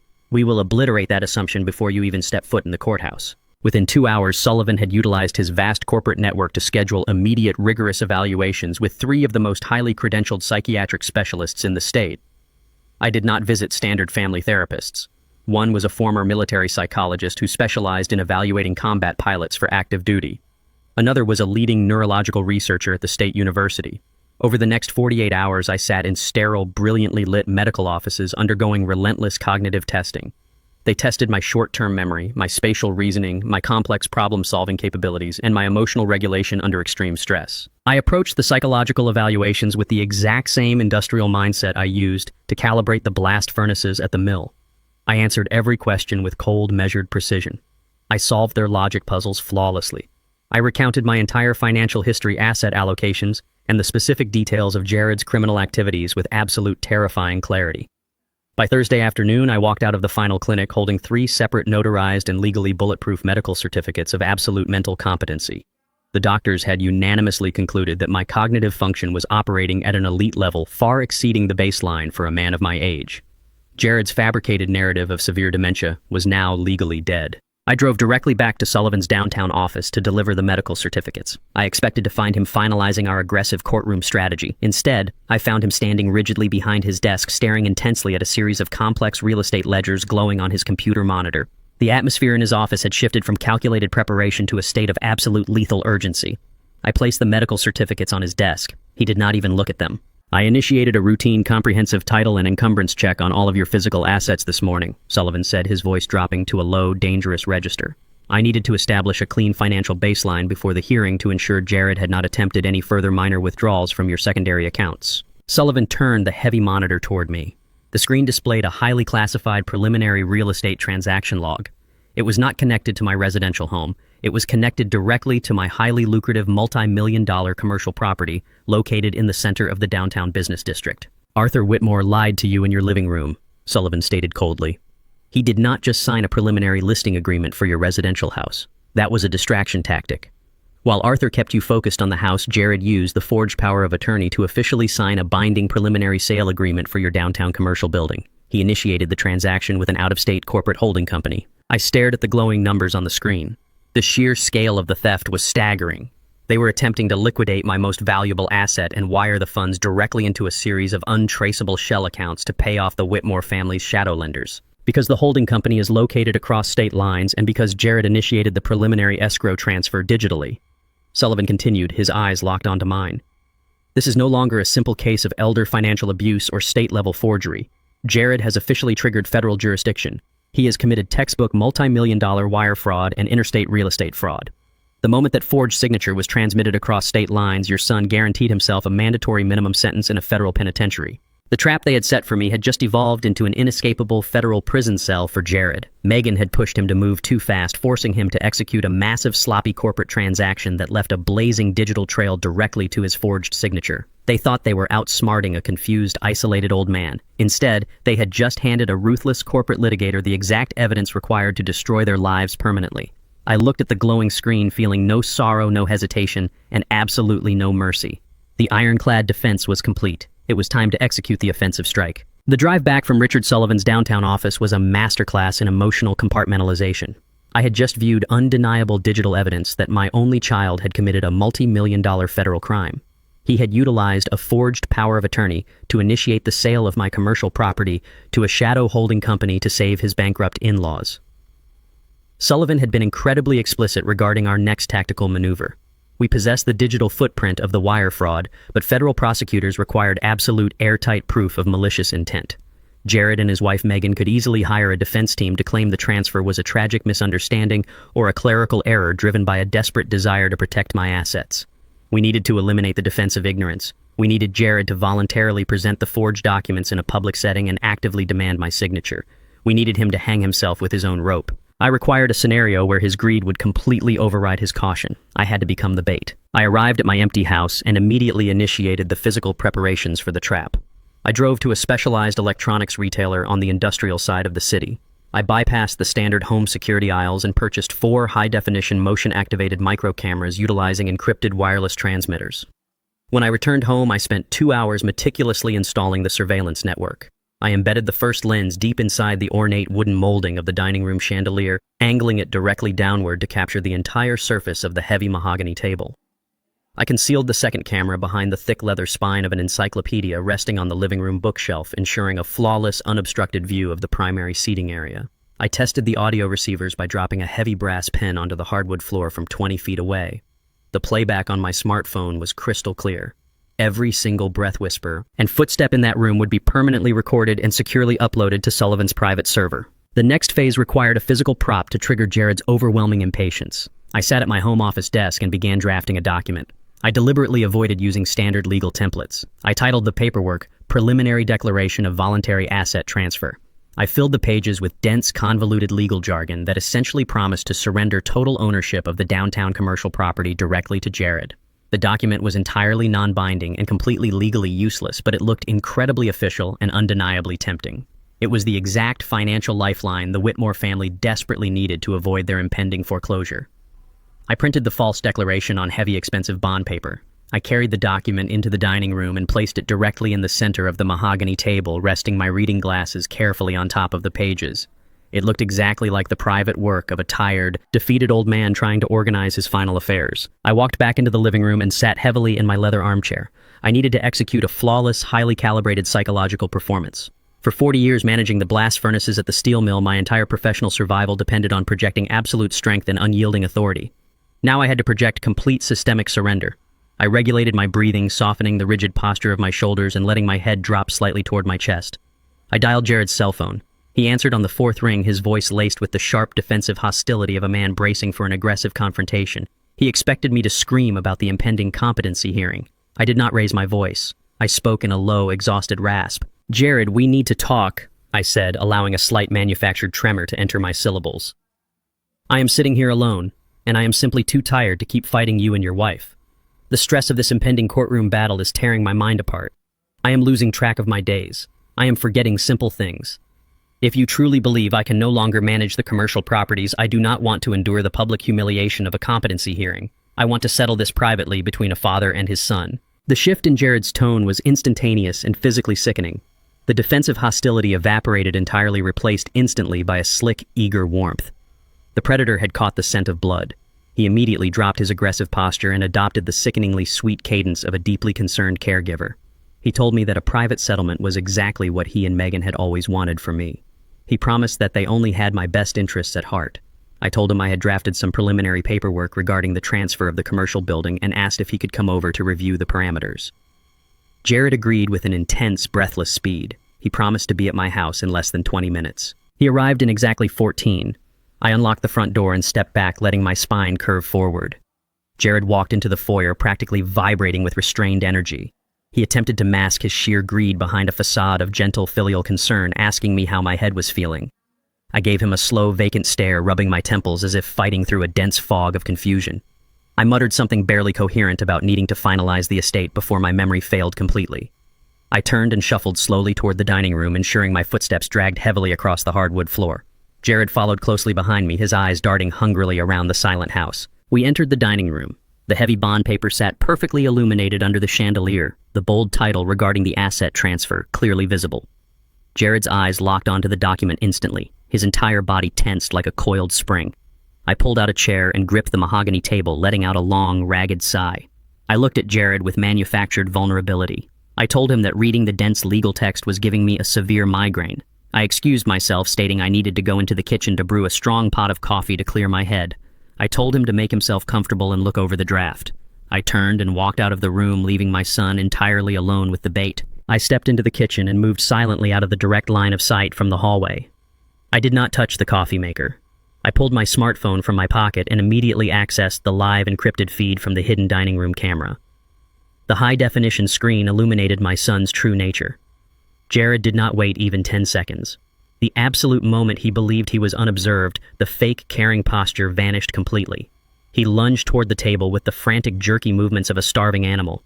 He snatched the heavy bond paper and began reading the paragraphs with terrifying speed. A massive, victorious smile spread across his face as he read the clauses promising the total surrender of the commercial property. He reached into his tailored jacket pocket and pulled out his own smartphone.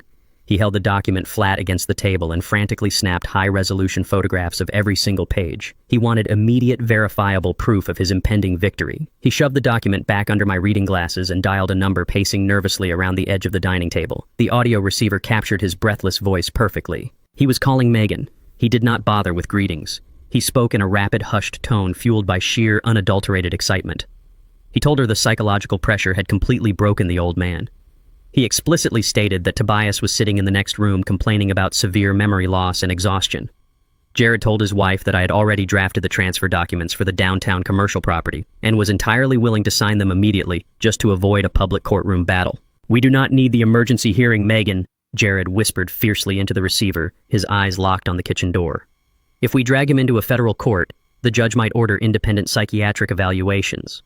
The court mediators will scrutinize the commercial transfer and the bank accounts. We cannot risk the exposure right now with your father's creditors closing in. He is ready to hand it over voluntarily today. We need to drop the competency petition right now. We bring the notary here tonight, get his signature on the real transfer documents, and completely bypass the legal system. It is over. We won." I stood perfectly still in the quiet kitchen watching the screen as my son actively dismantled his own legal defense. By choosing to drop the formal competency hearing in favor of a rushed voluntary signature, they were actively attempting to circumvent federal judicial oversight to execute a fraudulent wire transfer. They believed they had successfully cornered a broken, isolated old man. They had absolutely no idea they were walking blindly into a meticulously constructed, inescapable legal slaughterhouse. The heavy mahogany door clicked shut, leaving my dining room in absolute echoing silence. I remained seated at the head of the table, staring at the exact spot where the fraudulent deed had rested just moments before. Megan's hysterical, unhinged screaming still seemed to vibrate against the glass of the chandelier. Her meticulously maintained facade of aristocratic superiority had shattered completely the second I pointed out the fatal legal flaw in the transfer document. She had panicked, shrieking the absolute truth into the open air. Her parents were losing their estate to the bank in exactly 5 days. Jared had physically dragged her out of my house, his face pale and contorted with a mixture of profound shock and rising fury. He had spent the last 2 years genuinely believing he was marrying into the pinnacle of generational wealth. He had just discovered he was permanently shackled to a sinking ship of insurmountable debt. I did not move to clear the dessert plates. I walked directly into my home office and woke up my encrypted laptop. I needed to know exactly how Jared would react to the sudden, violent detonation of his entire social reality. During Jared's sophomore year of college, I had set up a shared family cloud server to easily transfer his tuition documents and textbook receipts. It was a digital relic, a forgotten piece of our past, that I knew for a fact Jared still used to back up his smartphone data. I opened the main directory. A brand new continuously syncing audio file had just appeared in the primary folder. The sheer arrogance of my son was entirely predictable.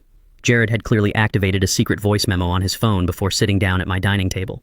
He had desperately intended to secretly record our conversation, hoping to capture me sounding senile, confused, or medically incompetent to bolster his upcoming guardianship petition. In his frantic rush to drag his hysterical wife out of my house, he had completely forgotten to stop the recording.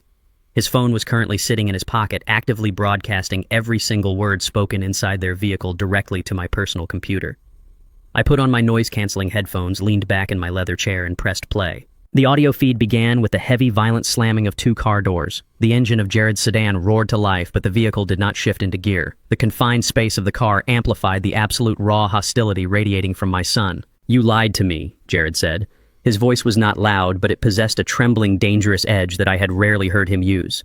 "You looked me directly in the eyes for 2 years, and you lied about everything. Your father is not a venture capitalist. Your family is completely broke. You are functionally bankrupt. You are losing your house in 5 days. Tell me the truth right now, Megan. Are you entirely destitute?" For several long seconds, the recording captured nothing but the heavy, rapid breathing of 2 people locked in a confined space. When Megan finally spoke, the shrill, panicked hysteria from my dining room had vanished entirely. She did not yell. She did not aggressively defend her parents. She executed a tactical, masterfully calibrated emotional pivot. She began to cry. It was not the chaotic sobbing of a defeated woman. It was a soft, rhythmic, perfectly weaponized sound designed to bypass a man's anger and target his fundamental insecurities. "I was terrified, Jared," Megan whispered, her voice trembling with synthetic vulnerability. "My father is a complete failure. He destroyed our family legacy with his massive ego and his terrible investments. He lied to my mother, and he lied to me. I did not know the absolute severity of the debt until a few weeks ago when the Shadowlenders started calling my personal cell phone. I was so incredibly ashamed. I look at you, and I see a strong, successful, independent man. I see a man who takes control of his destiny. I was terrified that if I told you the pathetic truth about my family, you would leave me. I was trying to protect our marriage." I listened with cold, clinical fascination. Megan was a psychological architect. She was actively neutralizing Jared's justified rage by stroking his fragile ego. She was feeding him the exact narrative he desperately needed to hear. She was painting him as the strong, dominant patriarch, while simultaneously framing herself as a helpless victim of her father's incompetence. Jared's heavy breathing slowed. The silence in the car stretched out thick with his internal calculation. "We are deeply implicated in this, Megan," Jared muttered, the anger in his voice rapidly morphing into sheer panic. "I signed the preliminary commercial sale agreement using the power of attorney. I initiated the escrow transfer with that out-of-state holding company. If we do not secure the final notarized deed transfer from my father, that corporate firm is going to sue us for breach of contract. We are looking at massive financial penalties. We are looking at federal wire fraud." "Your father knows exactly what he is doing," Megan said, her voice dropping into a hard, venomous whisper. The tears vanished instantly. She was moving in for the kill. Tobias did not find a random legal flaw in that document tonight by accident. He is actively playing games with our lives. He is a bitter, spiteful old man sitting on a mountain of hoarded wealth, and he wants to watch us burn. He wants you to fail, Jared. He has always looked down on you. He wants to see you humiliated in a federal courtroom. Are you really going to let him destroy our future just to protect his massive bank accounts? She was expertly shifting the target. She was taking the blame for the fraudulent wire transfer and placing it squarely on my shoulders. She was convincing my son that my refusal to be robbed was an act of malicious aggression against his survival. "We dropped the competency hearing to try and do this peacefully," Megan continued, her voice accelerating with urgent, demanding energy. "We tried to handle this like a family. He spat in our faces. We do not have time to go back to the judge. My parents will be thrown onto the street by Monday. The out-of-state holding company will report the failed transfer to the federal authorities by Tuesday. We are out of options. You have the original digital file of the deed on your laptop. You have the digital signature stamps we purchased. You have the access codes to the county clerk's e-filing portal." "That is highly illegal," Jared whispered. His voice was weak. The last remaining fragments of his moral compass were rapidly dissolving under her pressure. "Filing a forged property deed electronically is a severe felony. If the county clerk flags the signature mismatch, I will go to prison. If you do not file that document tonight, you are going to prison anyway for the preliminary wire fraud." Megan shot back, her tone absolutely ruthless and commanding. "We are already standing over the edge of the cliff. We have to jump. We file the deed electronically tonight. The county clerk's automated system processes the transfer by tomorrow morning. The commercial property legally shifts into your name. We immediately finalize the sale to the holding company, extract the millions, pay off the Shadowlenders, and disappear. Tobias will wake up on Monday morning completely powerless. He will have no legal standing to reverse an authorized federal transfer. You have to choose Jared. It is either your spiteful father's bank account or our survival. Be the man I married. Do it." The recording captured a profound, suffocating silence. I sat perfectly still in my home office, staring at the audio waveform moving across my monitor. I was waiting for my son to make the ultimate, irreversible decision. I was waiting to see if a single shred of loyalty or basic human decency remained inside his mind. "I will log into the portal as soon as we get back to the house," Jared said. His voice was completely hollow, entirely devoid of emotion. "I will file the transfer." The engine revved loudly. The audio feed cut to static as the car pulled away from the curb and drove into the night. I removed my headphones and placed them gently on the desk. I did not feel a single trace of sorrow. I felt the absolute cold satisfaction of a trap snapping shut with flawless mechanical precision. I closed the audio file and opened my encrypted email client. I had previously instructed Richard Sullivan to place a highly classified priority legal alert on the downtown commercial property through the county clerk's internal fraud division. Any attempt to modify, transfer, or encumber the deed would trigger an immediate automated notification directly to my secure inbox. I sat in the darkness of my office and waited. 45 minutes later, the screen illuminated my face with a bright, solitary notification. The subject line was generated automatically by the state property registration portal. It confirmed the successful electronic submission of a warranty deed transferring total ownership of my commercial building to Jared Roberts. My son had just electronically filed a massively forged legal document across state lines using a federal registry network. He had officially cemented the final undeniable element of a multi-million-dollar federal crime. He had chosen the fraudulent wife, and he had chosen the money. He believed he had just secured his wealthy future. He did not realize he had just locked the door to his own federal prison cell. I picked up my smartphone and forwarded the automated county alert directly to Richard Sullivan. The message I attached contained only 3 words: execute the strike. The pale light of early morning had barely crested the city skyline when the secure line on my desk phone shattered the silence of my home office. I had remained awake the entire night watching the digital timestamp on the county clerk's automated fraud alert glow in the darkness. I picked up the receiver on the first ring. Richard Sullivan did not bother with pleasantries. His voice was sharp, analytical, and completely devoid of fatigue. He informed me that the county clerk's internal fraud division had successfully intercepted Jared's electronic submission. The forged warranty deed transferring total ownership of my downtown commercial property was currently suspended in a digital holding pattern. Because Sullivan had preemptively filed a classified legal alert on the property, the automated system had flagged the fraudulent signature mismatch before the transfer could be legally finalized in the public registry. Sullivan explained the precise mechanics of the federal legal threshold. If we maintained the fraud alert and instructed the county clerk to reject the submission, Jared would be guilty of attempted real estate fraud and state-level forgery. Those were serious charges, but a high-priced defense attorney could potentially argue that Jared was acting under severe emotional distress, negotiating a plea deal that might result in probation or a suspended sentence. Sullivan stated clearly that if we wanted to guarantee a mandatory minimum sentence in a federal penitentiary, we needed to cross a very specific legal boundary. We needed the fraudulent document to officially record on a federal level. We needed the state to formally recognize the forged transfer. I did not hesitate. I instructed Sullivan to immediately contact his liaison inside the county clerk's office. I ordered him to voluntarily lift the fraud alert override, the automated suspension, and allow the forged warranty deed to process completely through the federal registry. Sullivan warned me that for a brief, highly dangerous window of time, my son would be the undisputed legal owner of my most valuable commercial asset. If Jared moved fast enough, he could finalize the secondary sale to the out-of-state holding company before we could deploy our trap. I accepted the risk without a single trace of fear. I wanted the federal charges locked in permanently. I wanted the wire fraud to be a cemented, indisputable historical fact. I gave Sullivan the explicit authorization to let my son steal my building. With the defensive trap fully armed and waiting to snap shut, it was time to execute a catastrophic offensive strike against the true architects of this betrayal. I dressed in a dark suit, locked my house, and drove directly into the heart of the financial district. Jared and Megan had built their entire criminal conspiracy upon a fundamental, catastrophic miscalculation regarding my financial reality. They looked at me and saw a retired steel mill manager living on a fixed pension, supplemented by the rental income of a few local commercial properties. They believed my visible assets represented the absolute limit of my wealth. They were profoundly, aggressively wrong. 30 years ago, while I was calibrating blast furnaces on the midnight shift, my late wife and I had recognized the explosive potential of emerging international technology markets. We had quietly diverted every spare dollar of our income into a series of aggressive, highly classified offshore investment trusts. Over the decades, those initial investments had compounded into a silent, untraceable financial empire. We deliberately chose to maintain a simple middle-class lifestyle. We kept the offshore wealth entirely hidden from Jared because we desperately wanted him to learn the value of hard labor discipline and self-reliance. We wanted to protect him from the toxic, corrupting influence of unearned generational wealth.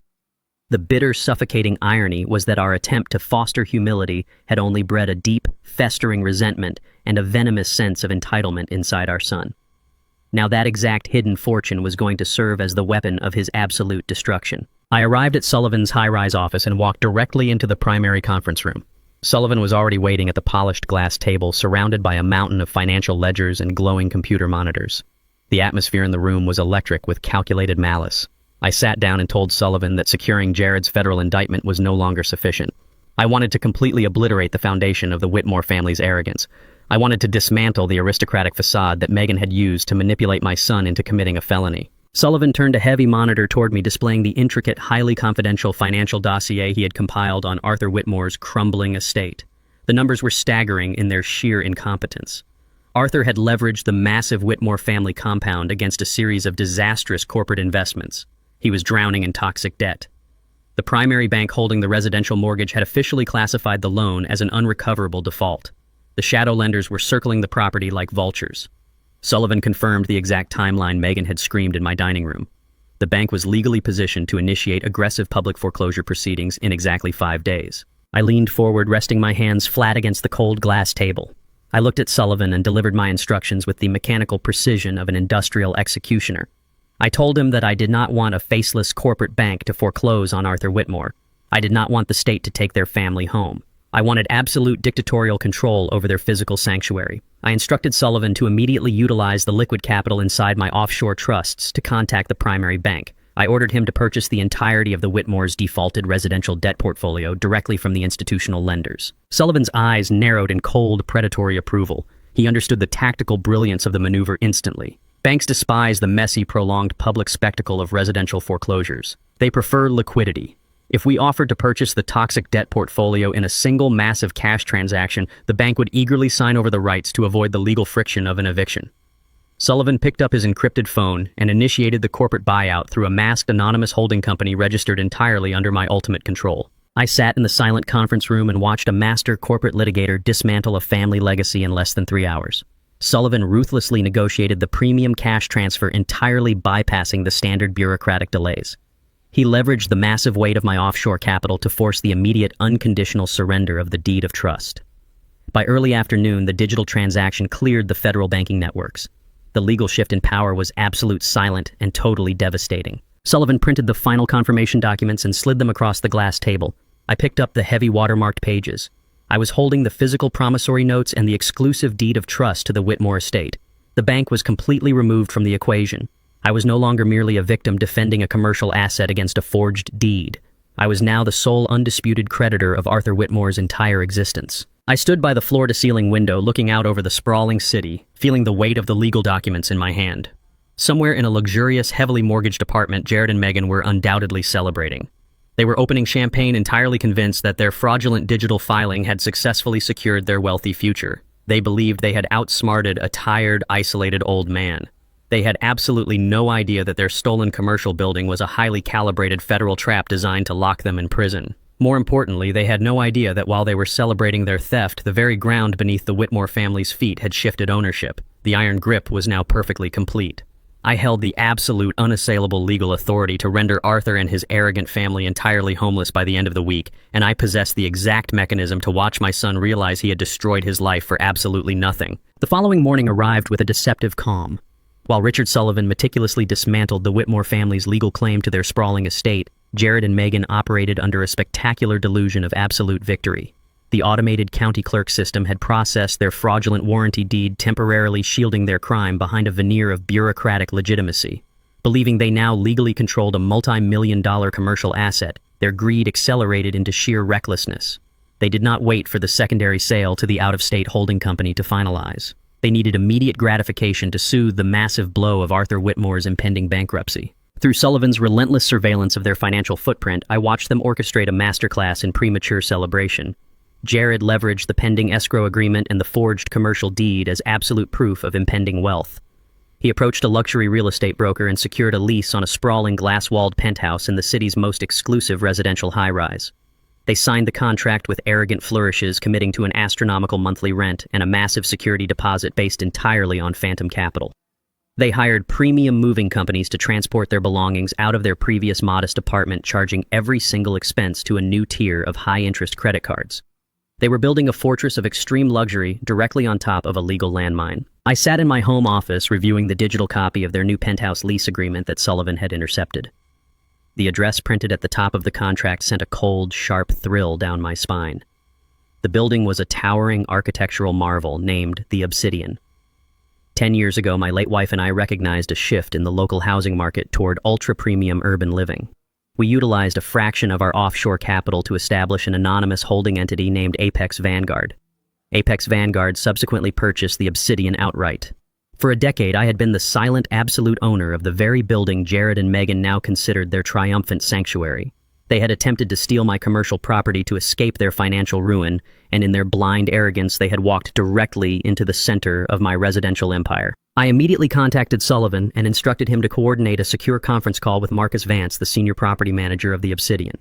Marcus was a fiercely loyal, highly competent executive who operated under the strict understanding that Apex Vanguard demanded absolute discretion and zero tolerance for tenant fraud. I did not reveal my identity as Tobias Roberts during the call. I spoke as the faceless director of the holding company, utilizing Sullivan as my legal proxy. Sullivan presented Marcus with the indisputable evidence of Jared's financial deception. He provided the certified documentation proving that the commercial deed Jared used as collateral to secure the penthouse lease was currently flagged in a federal fraud investigation. Furthermore, the escrow funds Jared claimed were days away from clearing were completely frozen by the county clerk's internal security division. Jared had essentially committed criminal fraud to bypass the Obsidian's rigorous financial screening process. Marcus reviewed the dossier with cold professional outrage. He confirmed that submitting fraudulent proof of funds constituted a catastrophic violation of their leasing agreement. It bypassed the standard 30-day eviction protocols, entirely triggering an emergency termination clause designed to protect the building from high-liability con artists. I gave the final irrevocable order. I instructed Marcus to draft an immediate, unappealable 3-day pay-or-quit eviction notice. However, knowing Jared possessed absolutely no liquid capital, the demand for payment was merely a legal formality. I wanted the notice delivered with maximum psychological impact. I instructed Marcus to dispatch the building's private security detail to hand-deliver the document directly to the penthouse doors. I wanted Jared and Megan to feel the sudden violent collapse of their fabricated reality while they were still unpacking their designer luggage. The execution of the order was flawless. Less than 2 hours later, Sullivan forwarded a brief security report from Marcus. 2 armed, uniformed guards had arrived at the penthouse suite. They had knocked loudly, bypassing the polite concierge protocols. When Jared opened the door, radiating his usual arrogant entitlement, the guards stepped forward and pressed the heavy legal envelope directly into his chest. They informed him loudly, ensuring the words echoed down the pristine marble hallway, that he had 72 hours to produce the entire annual lease in cleared, verifiable cash, or he and his wife would be physically escorted off the premises and their belongings surrendered to the street. The trap had snapped shut with bone-crushing force. Jared and Megan were now entirely trapped between 2 rapidly closing walls of destruction. The commercial funds they desperately needed to pay the impossible rent demand were locked in a federal fraud investigation they had triggered themselves. Meanwhile, the Whitmore estate was quietly being absorbed into my offshore portfolio, cutting off any possibility of a bailout from Megan's parents. They were suffocating in a vacuum of their own creation. I did not have to wait long for the inevitable explosion. I was sitting at my kitchen island, calmly drinking a cup of black coffee, when my smartphone began to vibrate violently across the granite countertop. The caller ID flashed with Megan's personal cell phone number. The sheer desperation of her calling me directly signaled a total systemic collapse of her psychological defenses. She had spent 2 years treating me with thinly veiled disdain, viewing me as an ignorant, disposable stepping stone. Now she was dialing my number as a drowning woman reaching for a life raft. I let the phone ring 4 times, methodically, savoring the mechanical sound before slowly dragging my thumb across the screen to answer. I did not speak. I let the silence stretch across the cellular connection, forcing her to initiate the conversation. "Tobias!" Megan screamed. Her voice was not merely panicked, it was a raw, primal shriek of absolute terror. The carefully modulated aristocratic tone she wore like armor was completely gone. She sounded like an animal caught in a snare. "Tobias, you have to help us right now. You have to send money to Jared's account this exact second. We are being evicted. The building management is threatening to throw us out onto the street in 3 days. They sent armed guards to our door. You have to wire us cash immediately." She was screaming at her landlord. She was demanding that the man she had conspired to rob instantly bail her out of an eviction that he had personally authorized. The sheer blinding magnitude of her ignorance was almost poetic. She genuinely believed she could still manipulate me. She believed that playing the role of the terrified, helpless daughter-in-law would trigger a protective instinct I had permanently severed days ago. "Why would armed guards arrive at your door, Megan?" I asked. I kept my voice incredibly slow, flat, and entirely drained of empathy. I projected the cold detachment of a bank teller declining a fraudulent transaction. "Jared assured me your family was incredibly wealthy. He assured me the transfer of my commercial property was necessary to facilitate your massive new investments. If you are so wealthy, why are you begging an old man for rent money?" "The escrow is delayed," she sobbed, her breath hitching wildly into the receiver.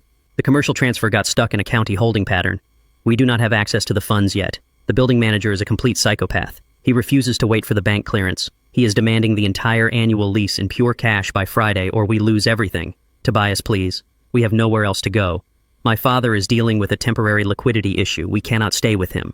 You have to wire us $50,000 right now. Jared is your son. You cannot let them throw us onto the street." I listened to her beg, feeling the profound satisfaction of absolute victory. She had confirmed every single detail of their impending ruin. She had admitted the escrow was frozen. She had admitted her father was bankrupt. She had admitted they were entirely destitute. She was completely unaware that every frantic word she screamed into the phone was currently being recorded, encrypted, and cataloged by my internal security network. "I cannot help you, Megan," I stated, my voice dropping to a low, unforgiving register. "I am a retired steelworker. I live on a fixed pension. I certainly do not have $50,000 in liquid cash to wire you. Perhaps Jared should not have signed a lease he could not afford. Perhaps you should call the county clerk and ask them why your commercial transfer was flagged for fraud." I did not wait for her to respond. I pressed the end call button and placed the phone face down on the granite counter. The illusion of their victory was officially dead. The reality of their destruction had arrived. The conference room at Sterling and Hayes Title Company was designed to project absolute security and quiet, unassailable wealth. Floor-to-ceiling windows offered a commanding panoramic view of the financial district, casting long geometric pools of morning sunlight across the massive mahogany table. Jared and Megan sat perfectly upright in their high-backed leather chairs. They projected an aura of triumphant, unshakable confidence, masking the desperate reality of their situation with tailored suits and designer accessories. They had spent the last 3 days living in a state of sustained, agonizing panic, dodging hostile calls from their new penthouse property manager and screening frantic, tearful messages from Arthur Whitmore. But sitting in this pristine room, breathing in the scent of polished wood and expensive coffee, they believed they had finally crossed the finish line. The out-of-state holding company representative sat directly across from them. He was a sharp-suited, aggressive corporate buyer named Vance, who was eager to acquire my downtown commercial building at a significant cash discount. Vance had brought his own legal counsel, completely unaware that he was participating in a massive criminal conspiracy. At the head of the table sat the senior escrow officer, a meticulous woman efficiently organizing the final stacks of transfer documents. The air conditioning hummed a low, steady rhythm. The atmosphere was completely sterile, entirely professional, and thick with impending wealth. Jared reached out and confidently picked up the heavy silver pen provided by the title agency. His hand hovered directly over the signature line of the final closing contract. This single stroke of ink was the ultimate threshold. It was supposed to legally finalize the fraudulent sale, instantly releasing millions of dollars in wired funds directly into their newly opened shielded offshore accounts. Megan watched the polished tip of the pen with hungry, unblinking eyes. Her breathing was shallow and rapid. She believed her absolute salvation was literally seconds away. She believed she had successfully outmaneuvered a retired, ignorant old man, secured her permanent aristocratic status, and generated the exact capital required to save her bankrupt father and stop their own humiliating penthouse eviction. The heavy frosted glass doors of the conference room did not simply open. They swung inward with a violent, synchronized force that shattered the quiet corporate professionalism of the space. I walked directly into the center of the room. Richard Sullivan marched precisely one step behind my right shoulder, carrying a thick, reinforced leather briefcase.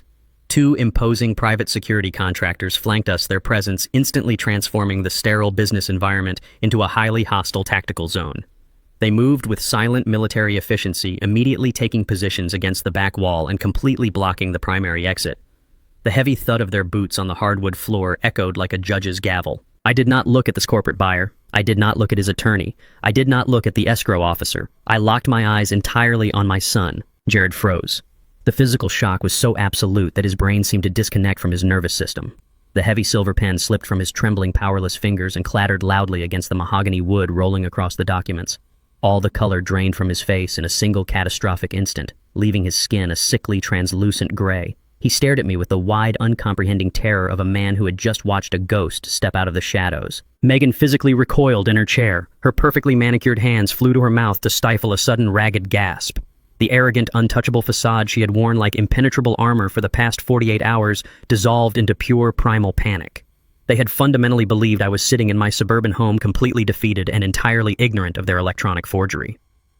They had assumed I was powerless to stop the automated machinery of the county registry. My physical presence in this highly secure corporate sanctuary was an absolute, terrifying impossibility in their minds. The escrow officer stood up abruptly, her expression caught between profound confusion and rapidly rising alarm. She demanded to know who we were and reached for the telephone console, threatening to summon building security. Richard Sullivan stepped forward before her hand could touch the receiver. He projected the absolute crushing weight of a senior corporate litigator. He did not raise his voice, but he spoke with a cold, surgical precision that instantly commanded the entire room. Sullivan introduced himself formally and introduced me as Tobias Roberts, the sole, undisputed, and living owner of the commercial property currently sitting on their closing table. He placed his heavy leather briefcase on the polished wood, snapped the brass locks open with a sharp click, and extracted a thick stack of certified, watermarked legal documents. He spread them out directly over Jared's fraudulent contracts, entirely covering the signature lines. Sullivan turned his attention directly to Vance and his corporate attorney. He informed Vance that he was currently sitting at a table with two desperate individuals attempting to execute a multi-million-dollar federal wire fraud. Sullivan pointed a steady finger at the electronic deed Jared had submitted. He stated with absolute undeniable clarity that the document in their possession was a gross calculated forgery.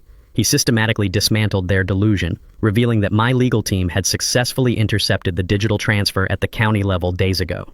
He explained that the State Fraud Division had deliberately allowed the document to process into the system strictly to cement the felony charges. Sullivan leaned over the table, staring directly at the buyer. He warned Vance that if his holding company authorized the transfer of a single dollar into Jared's accounts, they would be immediately implicated in a federal racketeering investigation. He guaranteed that the funds would be seized by federal authorities under money laundering statutes, and Vance himself would face severe criminal liability for participating in the transaction after being formally notified of the fraud. Vance pushed his heavy chair back from the table as if the documents themselves were highly radioactive. His corporate eagerness vanished instantly, replaced by an intense, overwhelming instinct for self-preservation. He looked at Jared with profound, unshielded disgust. Vance was a ruthless businessman, but he was not a criminal, and he certainly was not going to risk federal prison for a discounted commercial building. He abruptly ordered his attorney to pack their briefcases. He looked at the escrow officer and formally announced that his holding company was permanently withdrawing their purchase offer, effective immediately. The escrow officer was visibly shaking. She looked down at the genuine irrevocable trust documents Sullivan had provided. The intricate legal seals, the verified signature stamps, and the embedded security watermarks proved beyond any shadow of a legal doubt that the building belonged entirely to me in perpetuity. The documents explicitly prohibited any sale, transfer, or encumbrance without my physical presence and direct notarized authorization. She looked back at the forged electronic deed Jared had submitted and instantly recognized the catastrophic legal liability sitting in her office. She acted with the swift, ruthless efficiency of someone desperately protecting their professional license and their freedom. She reached across the mahogany table and physically snatched the closing contracts away from Jared. She announced in a trembling voice that the transaction was officially halted, the escrow account was permanently frozen, and she would be immediately contacting her internal legal compliance department and the state authorities to report the fraudulent submission. Jared remained completely paralyzed. He did not attempt to defend himself. He did not yell, argue, or deny the accusations. He sat frozen in his high-backed leather chair, his chest rising and falling with shallow, rapid breaths. Sweat began to bead on his forehead. The elaborate, towering structure of his criminal conspiracy had just collapsed directly on top of his head in less than 3 minutes. The millions of dollars he believed were seconds away from his bank account had evaporated into thin air. The luxury penthouse he had recklessly leased was now an impossible financial anchor guaranteeing his imminent, humiliating eviction. He had forged federal documents, committed severe felonies, and permanently destroyed his entire existence, all for a massive payout that never actually existed. Megan stared at the empty space on the table where the closing contracts had been just moments before. Her eyes were vacant. Her breathing accelerated into a silent, hyperventilating panic. The absolute reality of their destitution was finally breaking through her psychological armor. She realized her bankrupt parents would receive no salvation, and she was now firmly shackled to a man facing imminent federal indictment. I stood at the end of the mahogany table, flanked by my attorney and my security detail, watching the total, irreversible destruction of their future. I looked down at my son, observing the sheer magnitude of his failure. I did not feel a single drop of pity. I had provided the rope, and they had eagerly, arrogantly tied their own noose. The silence in the conference room was violently broken by the harsh scraping sound of heavy chair legs being shoved across the hardwood floor. Arthur Vance stood up, his face flushed with a dark, explosive rage. The corporate composure he had maintained moments ago had completely evaporated. He was a man who dealt in high-stakes acquisitions, a shark accustomed to dominating boardrooms, but he was absolutely terrified of federal racketeering charges. He recognized instantly that Jared had callously attempted to use his holding company as a blind accomplice in a massive wire fraud scheme. Vance slammed his hands flat onto the mahogany table, leaning directly into Jared's personal space. He did not yell, but his voice was a low, vibrating growl of pure hostility. He informed my son that his holding company possessed a legion of corporate litigators who specialized in destroying lives over bad contracts. He promised Jared that long before the federal government finished prosecuting him for forgery, Vance's legal team would file a catastrophic civil suit for fraudulent misrepresentation, breach of contract, and intentional sabotage of corporate assets. He vowed to seize whatever pathetic remnants of cash Jared possessed, liquidate his personal property, and hound him into permanent, inescapable bankruptcy. Vance did not wait for a response. He snatched his briefcase from the floor, barked a sharp command to his attorney, and stormed out of the conference room. The heavy glass doors swung shut behind them, leaving a suffocating, terrifying vacuum in their wake. The escrow officer was already in motion. She swept the genuine trust documents into a secure folder and stepped away from the table, physically distancing herself from the epicenter of the crime. She stated that her legal obligations were clear and she would remain in the room only long enough to hand her files directly to law enforcement. Jared remained slouched in his chair, staring at the polished wood. The blood had entirely left his face. He was breathing in shallow, rapid gasps, his eyes darting frantically between the escrow officer, Richard Sullivan, and the stack of forged contracts still resting on the table. The absolute reality of his failure finally shattered his cognitive paralysis. He realized that the pieces of paper sitting inches from his hands were the physical manifestations of a federal felony. In a sudden blind surge of sheer panic, his brain bypassed all logical reasoning. He falsely believed that if he could physically destroy the documents in front of him, he could somehow erase the crime. With a guttural cry, Jared lunged forward across the wide mahogany table. He stretched his arms out, his fingers desperately clawing at the forged warranty deed and the fraudulent escrow agreements. He intended to rip the papers into shreds, to swallow them if necessary, driven by the pure, mindless instinct of a trapped animal trying to chew off its own leg. He did not even manage to touch the paper. The two private security contractors moved with terrifying synchronized speed. They were not standard building guards. They were elite, highly trained professionals who operated with absolute physical efficiency. The contractor on the left stepped forward, seized Jared by the shoulders of his tailored suit, and effortlessly, violently shoved him backward. Jared flew back, crashing hard into his leather chair with enough force to knock the breath from his lungs. The second contractor instantly stepped up to the edge of the table, placing his massive frame directly between my son and the documents.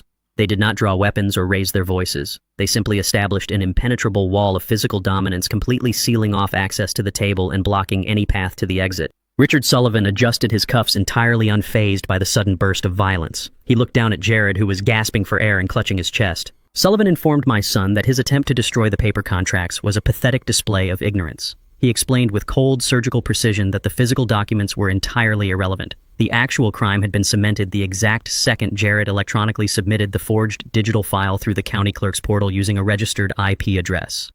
The Federal Registry had automatically logged the time, the location, and the specific digital signature stamps Jared had purchased.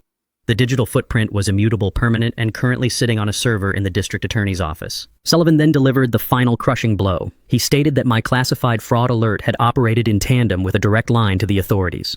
The moment the county clerk verified the signature mismatch yesterday morning, a formal criminal complaint had been automatically generated.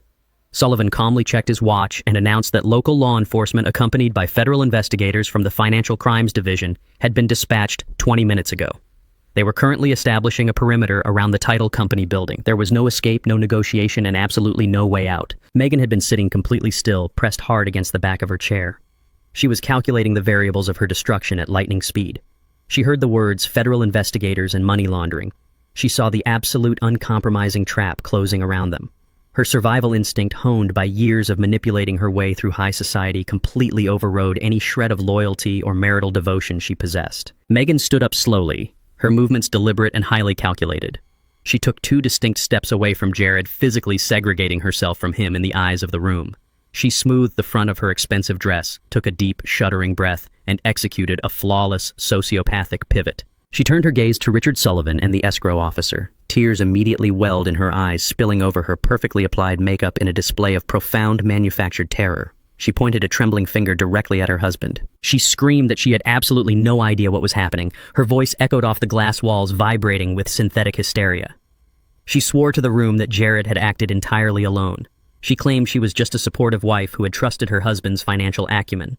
She fabricated a desperate narrative on the spot, insisting that Jared had been highly secretive, controlling, and verbally aggressive whenever she asked about the commercial property. She stated that he had assured her he possessed a fully legal notarized power of attorney granted by his father. She swore on her life that she had never seen the forged documents, had never participated in the electronic filing, and was completely entirely innocent of the conspiracy. She painted Jared as a manipulative monster who had dragged her blindly into a federal crime to cover his own failures. Jared stared at his wife. The physical impact of the security guard throwing him into his chair was nothing compared to the violent shock of Megan's betrayal. His jaw went slack.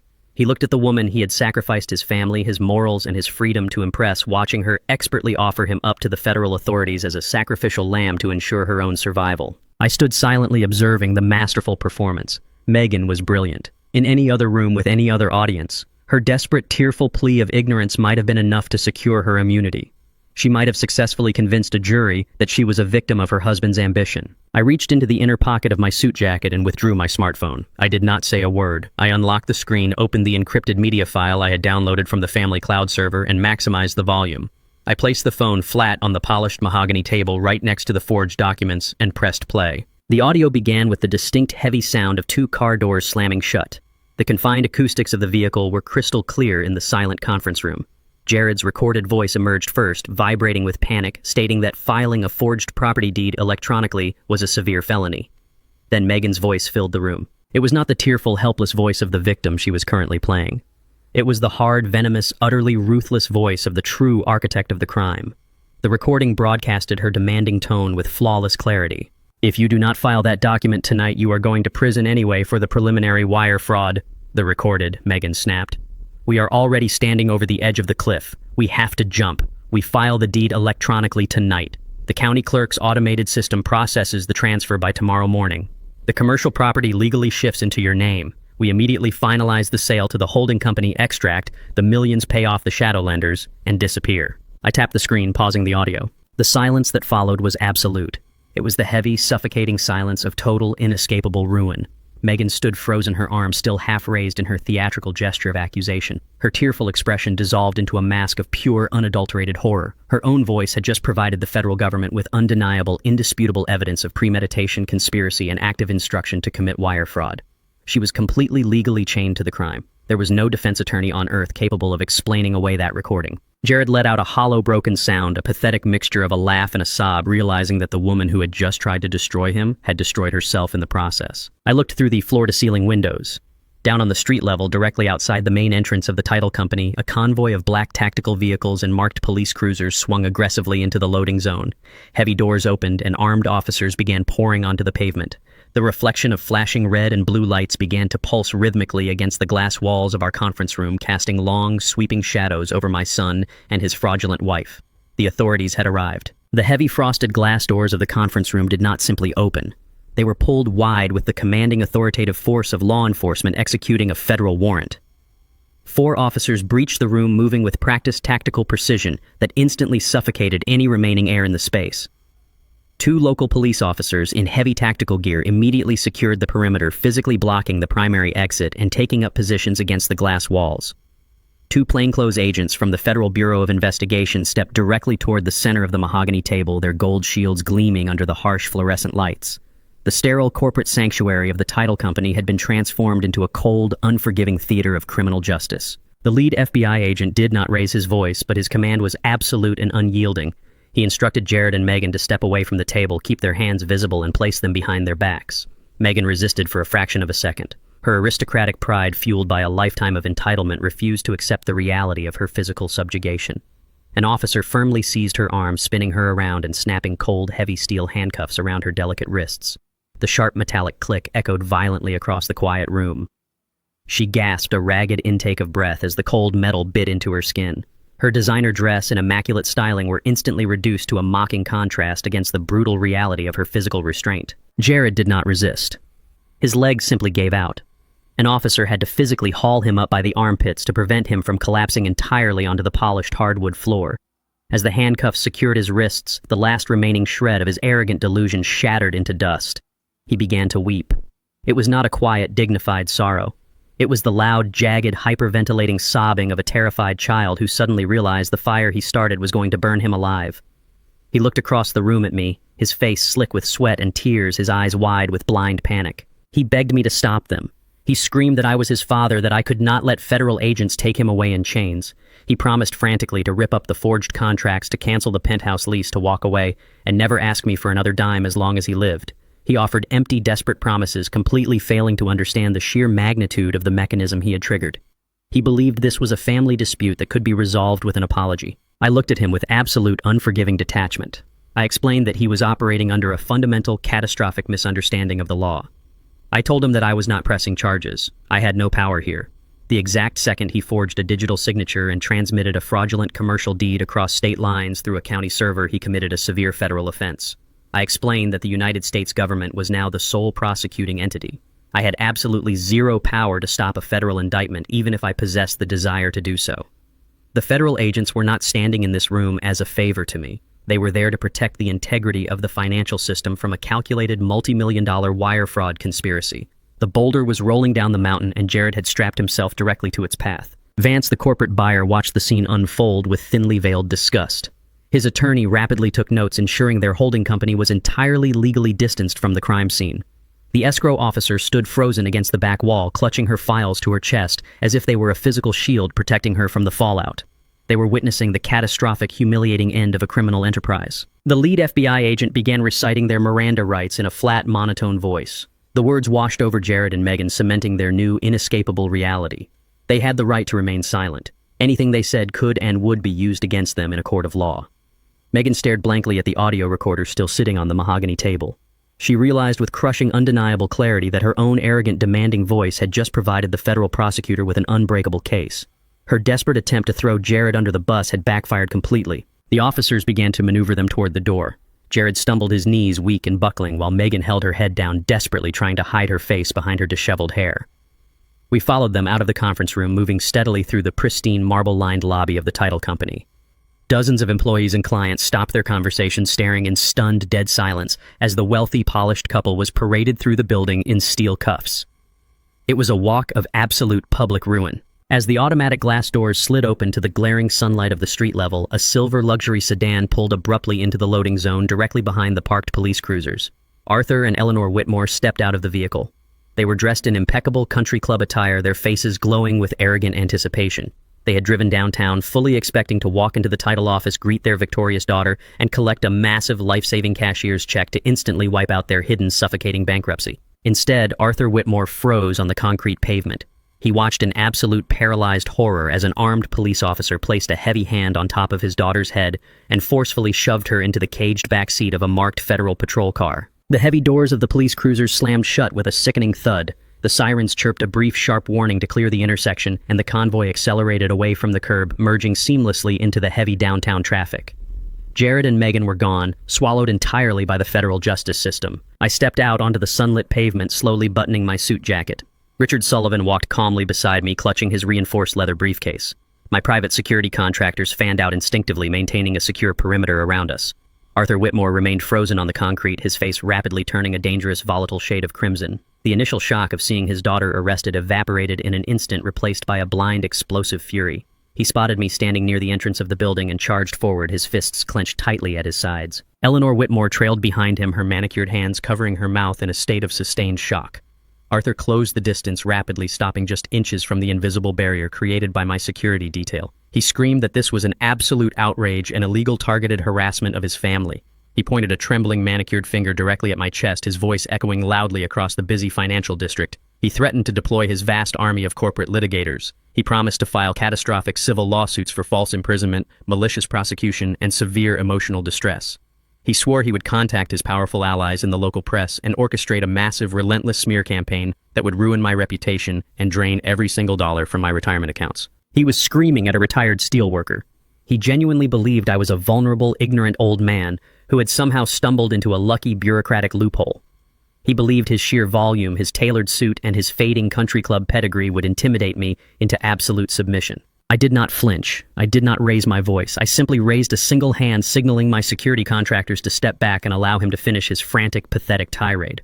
I stood perfectly still, letting the hot sun beat down on the pavement, watching a man desperately trying to project power he no longer possessed.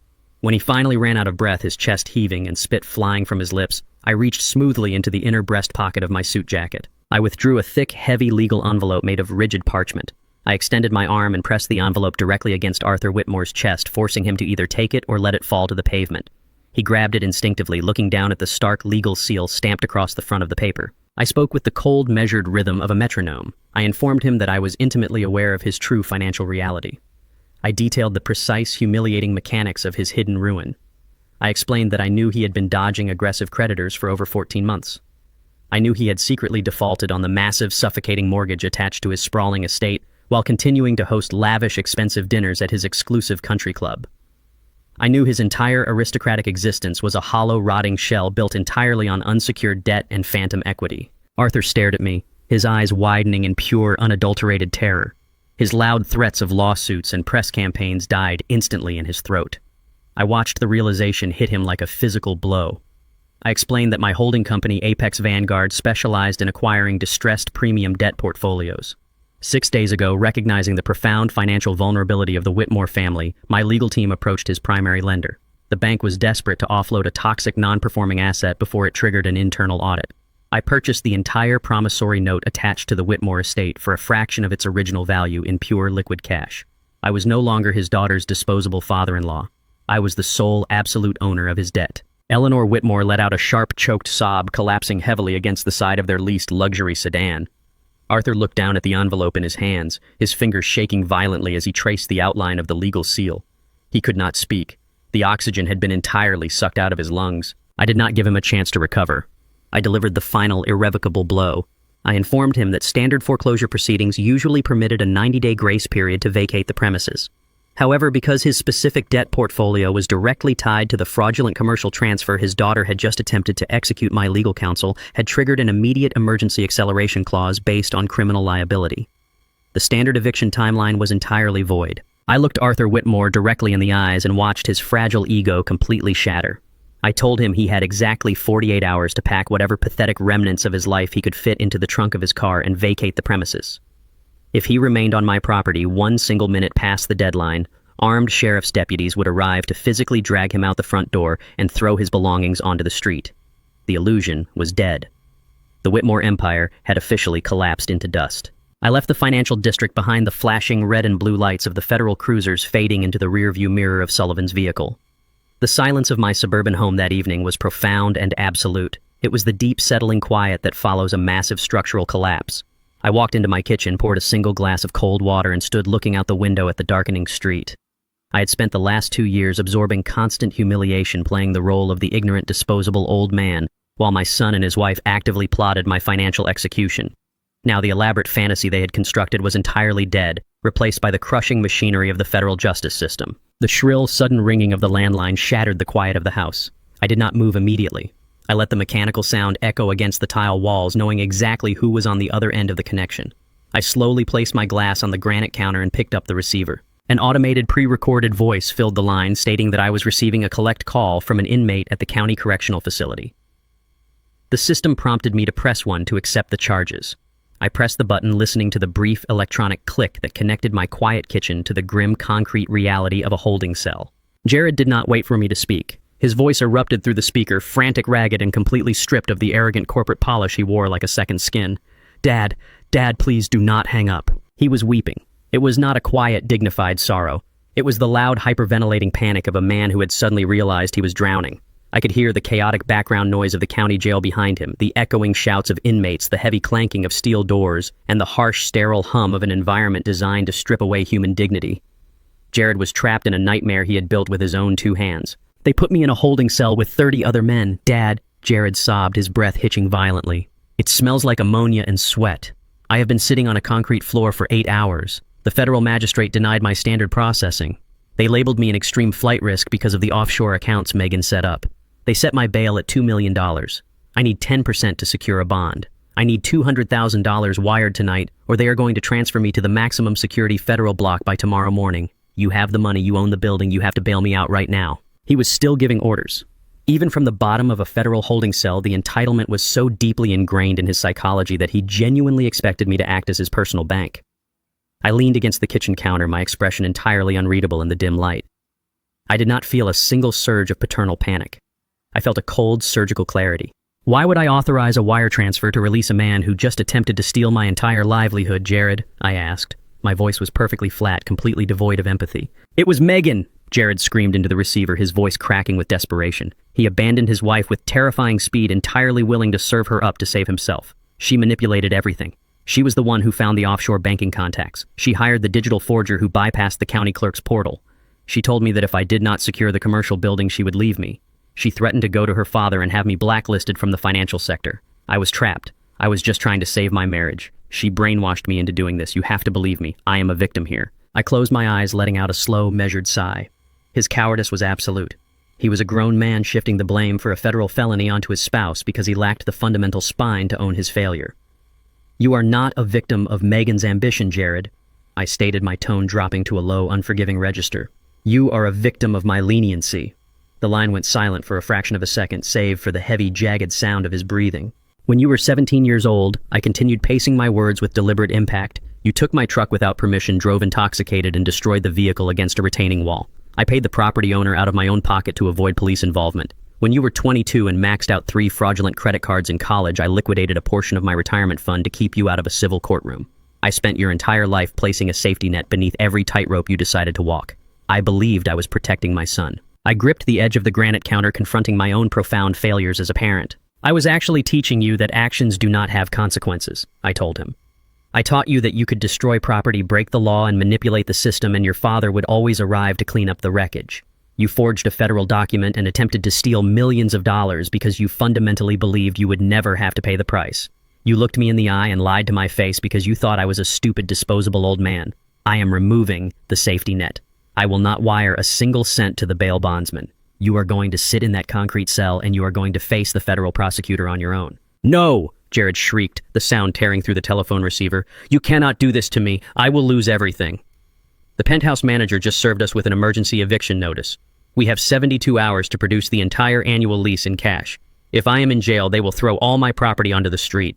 We will have absolutely nowhere to go. You cannot let me become homeless. He was utilizing his final desperate point of leverage. He expected the threat of a homeless son to trigger a primal protective instinct within me. He was entirely unprepared for the reality of the situation. An emergency eviction notice, I repeated, letting the words hang heavily in the air. Did you happen to read the name of the holding company printed at the top of that legal document before the armed guards escorted you out of the lobby? I do not care about the holding company, Jared sobbed frantically. It is some faceless corporate entity called Apex Vanguard. They are ruthless. They refuse to wait for the escrow funds to clear. They do not care that I am facing an indictment. You have to help me fight them. Apex Vanguard is not a faceless corporate entity, Jared, I replied, my voice cutting through his panic like a scalpel. I paused, allowing the absolute silence of my kitchen to stretch across the cellular connection. I wanted him to hear every single syllable of his destruction. Your mother and I established Apex Vanguard 10 years ago using offshore capital, I stated calmly. I am the sole undisputed owner of the Obsidian. I own your penthouse. I personally instructed the senior property manager to reject your fraudulent proof of funds.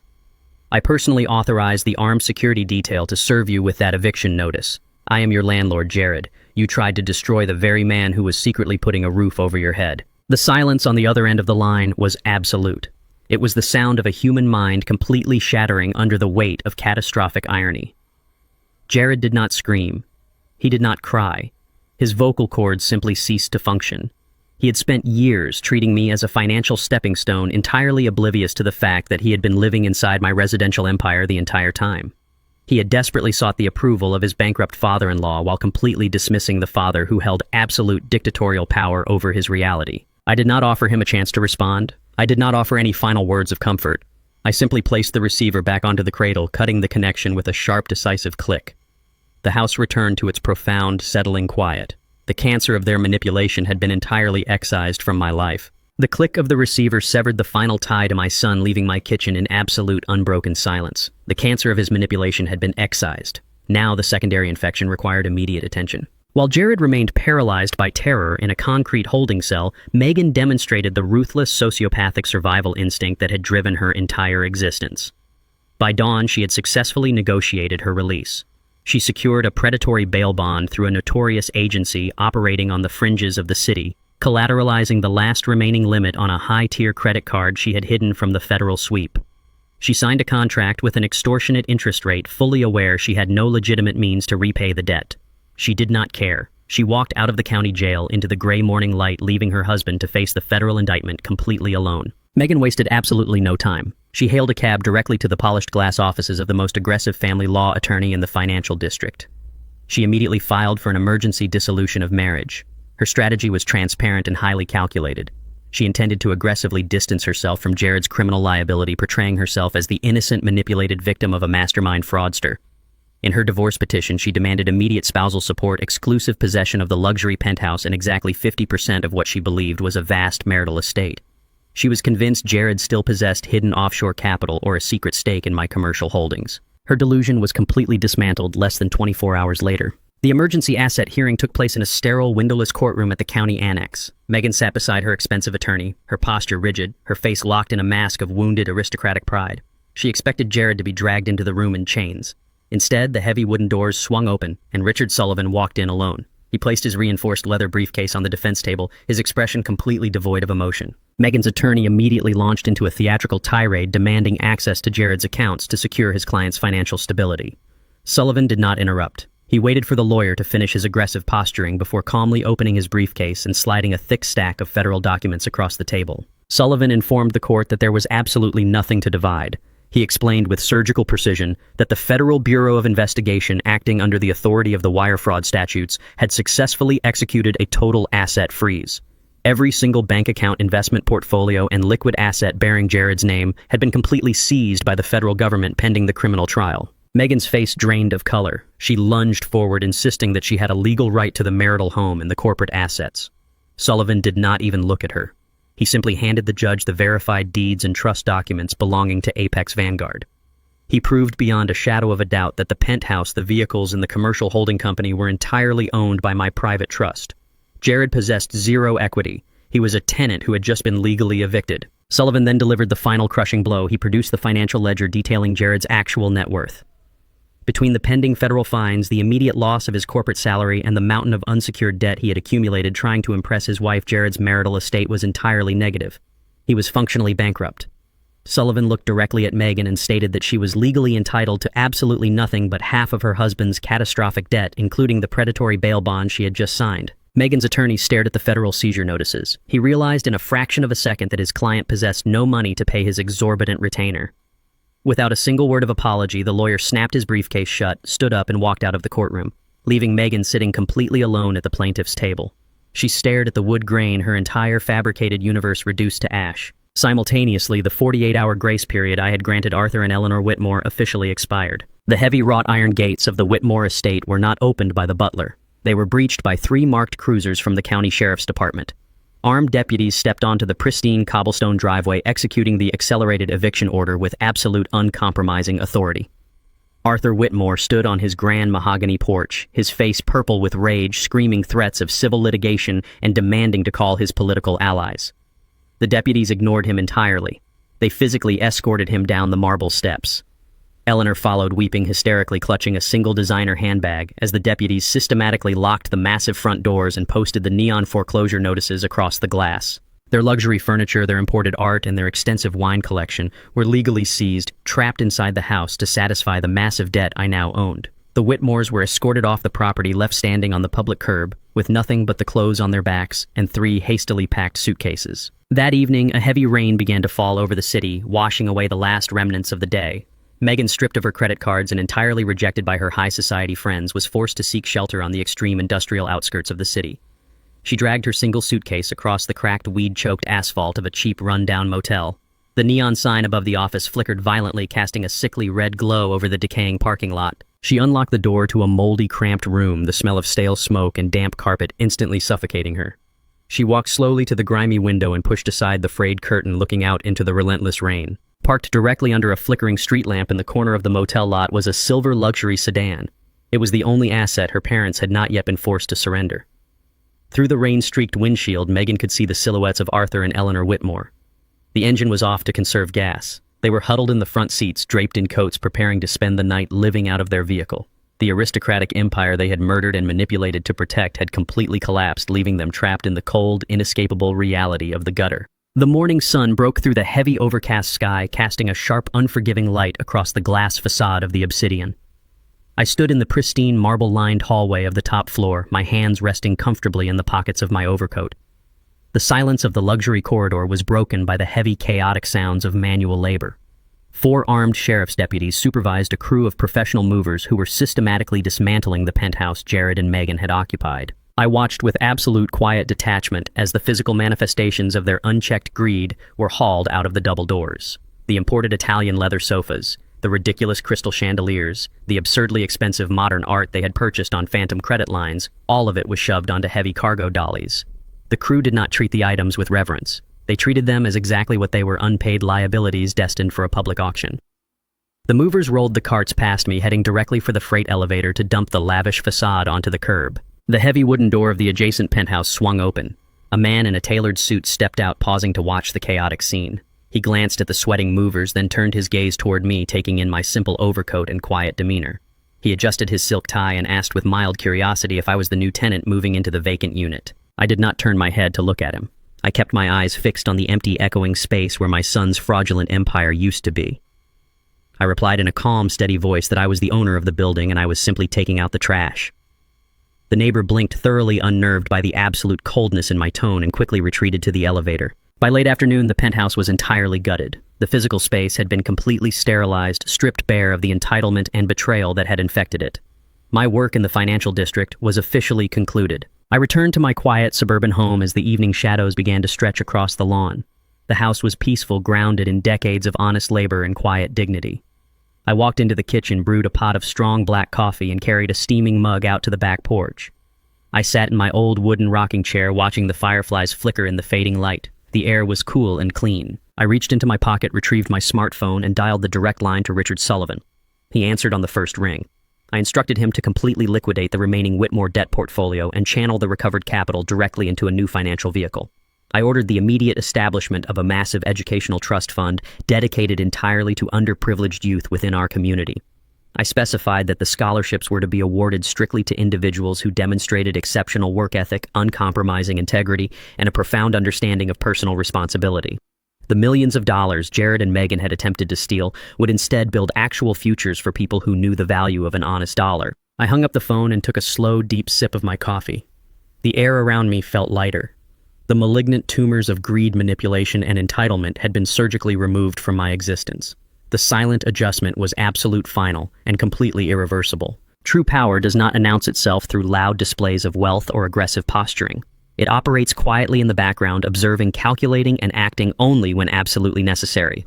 Wealth without character is merely a temporary illusion destined to collapse under the weight of its own arrogance. The greatest inheritance a parent can leave is not financial capital, but the unyielding principles of integrity and personal accountability. When you reward entitlement, you breed destruction. Choose to invest your resources in those who genuinely understand the value of honest labor. Please subscribe to our channel and share your thoughts below with us.